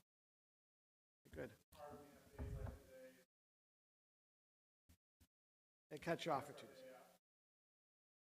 Okay. Quick clarification, Council. We talked a lot about trails, but do we also understand, so if we're talking about big native areas that are not near homes, you're okay with us maybe not mowing those as often? It or might not be nice maintaining to them? experiment with those. Okay, all right, thank Yeah, you. again, the trail west of Lone Peak. That's a long trail. Please know this is not us trying to shirk our duty. We think it will be better. And frankly, we just feel like it's a waste to mow, you know, a giant field for 2 days straight with one employee. I think it's a waste of time. So thank you for their support there. We'll get some feedback. Okay, we're now moving to communication item number 7B, and we do have a closed session that will be short tonight. But we do have 7B, which is the school district boundary reorganization timeline, and this will be Rob Patterson. Some of this, because this is timely, we need to cover. Yes, so I'll keep this short as well. However, we did file a request with the county clerk last Tuesday after we met on Monday and got everything put together Monday night. We had to do a clarification, a little addendum to that request. The county clerk had some additional requests of clarification regarding the effective date and that we were proceeding under the new law. We had a call with all the attorneys. We got the mayor to sign a little addendum, just says we're going under the new law. We know that Eagle Mountain and the west cities, Eagle Mountain, Saratoga Springs, they've also filed on April 30th, and their petition is pending for the county clerk as well. We know that Alpine School District also filed on May 2nd, Thursday of last week. All of these 3 items are still pending for the county clerk. We're hoping to get a response today for at least ours, because it's been 5 days, but with that clarification, it may come tomorrow, or it may have come to Lehigh, who's the contact sponsor, and we just haven't gotten word back yet. Moving forward, our understanding from the county clerk is there's an issue regarding, first in line.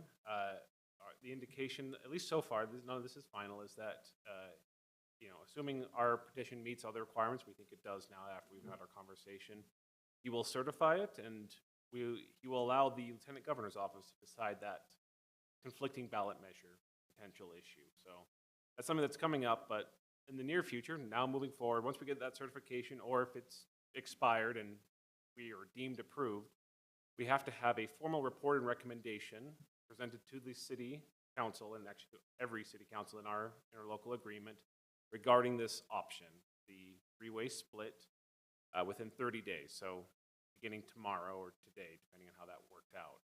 So within 30 days, ideally by the end of May, we're working to have a consultant come in and give us a report on that. Brittany did a fantastic job on Monday. We're just going to have a second one to give a little more specific numbers for our cities by the end of May. At that point, it'll then trigger that 45-day public notice period that we talked about before, where we'll have 2 public hearings during that time and invite comments from the public. And then after that time period expires, about July 15th is what we're aiming for, so that on July 16th will be a council meeting. We can vote to move forward or not, depending on the public comments. That'll be the decision date. We have to have it by August 7th, I think, is the deadline to get it onto the ballot for this year. So that's kind of just the overall time frame for moving forward. So hoping by end of May, have the report done, into mid-July to have that 45-day public comment period. So we'll have some public hearings in June and maybe the beginning of July, and then a final decision in July. The rest of council may certainly have a different opinion on this, but I would like to do 3 public hearings, one of them perhaps even a standalone public hearing, with that third one being specifically aimed at school district employees. I think that will help us understand their specific concerns and perhaps alleviate some of their concerns, and help us out a lot come November. Is there a reason, and I'm just not necessarily against, but is there a reason why we're saying we need to have a specific public hearing for them? Why can't they come during the other 2 time of public hearing? They certainly can. I think that if we're showing that we're specifically aware of issues that are unique to school district employees and are focused on those, that again, that helps us alleviate some of those concerns and helps us a lot come November in any case. My only concern with that has to do with the perception. I want our parents to know that we're listening to parents of the children. School district employees, and I've been one, they're going to have their self-interest at stake. And ideally, it depends on what they're saying and how they're saying it, they represent the interest of the students that they are teaching, but they still have a built-in self-interest, whether it comes to retirement, which Alpine School District right now has the best retirement in the state, and they may be afraid of losing that. There's some built-in biases that I don't want our residents to feel like they take priority over the parents. And I just see them having an opportunity to come to these other two being equally important to them as it is to a parent, and we welcome all input. It is a public hearing. It's not necessarily designed for one segment of the public that really has a built-in self-interest, and I worry about that. I think I agree with Ron also. I would like to have public employees and students and parents all intermingled together so that they can have perceptions of each one of their interests and passions as well. You know, when you take one subgroup out, you only hear that voice, and then you can't sometimes get an understanding of the other voice if they're not there and present. Perhaps we could accomplish similar thing to what I'm looking for by making an active outreach to school employees. That I would Well, absolutely support, and a I'm special invitation. And I think we have to, I always say you follow the money. And I really appreciate that this is their livelihood, they're a large employer. You want to be respectful of the school district on things. But I also realize there's probably nervousness and there might be some anxious, but there's also, you know, they're going to have perception that this is how I get my pay. I look at the student, okay, we got the taxpayer that has to fund the school. We need to listen to the taxpayer. We got the students we need to educate. We've got those parents that have the students coming in. We've got the teachers that need to be employed. We've got the district offices that you know, and there's all different facets that are coming in that we need to listen to. And like I said, are we, this is not our specialty, but we have put ourselves in line that our specialty is we represent our residents, and that's what we're asking to do. Yeah, and I understand the argument here, but one of the things is, I think if, like Doug's talking about, if you're really kind of try to get the teachers in that involved, because if they're really opposed, this will fail. Because they're going to be pretty active to oppose it if they don't feel like there's a buy-in. Do you feel like having a public hearing is going to make them so they're not opposing it? Well, I just think maybe we need to be sure that we listen to them as well. I mean, you just kind of have to balance things out, but you don't want to have a group that's totally opposed to it because they'll defeat it. And because they become more animated, I think. Well, and if so you I look think at, that's where Doug's coming from. Well, if you look more at our buy-in. public comment here, you know, I think we have 6 or 7, and you know, I think there was only one that was residents. The rest were, you know, someone that had some interest Sure. in the school district aspect. Sure, I understand. And there will be, you know, the one thing is if the school district does it, there'll only be 2 public hearings to be able to go to. With all these cities, they actually have an awful lot of time to be able to voice and have a say. I mean, in what we're looking at would be over 10 public hearings. Brittany, you kind of been that teacher thing. What do you think? Would you even be, you wouldn't be allowed to hold a public hearing for a special group of people, I assume? I mean, it would just be a public hearing. It's more about who you specifically invite to it. It'll be advertised publicly.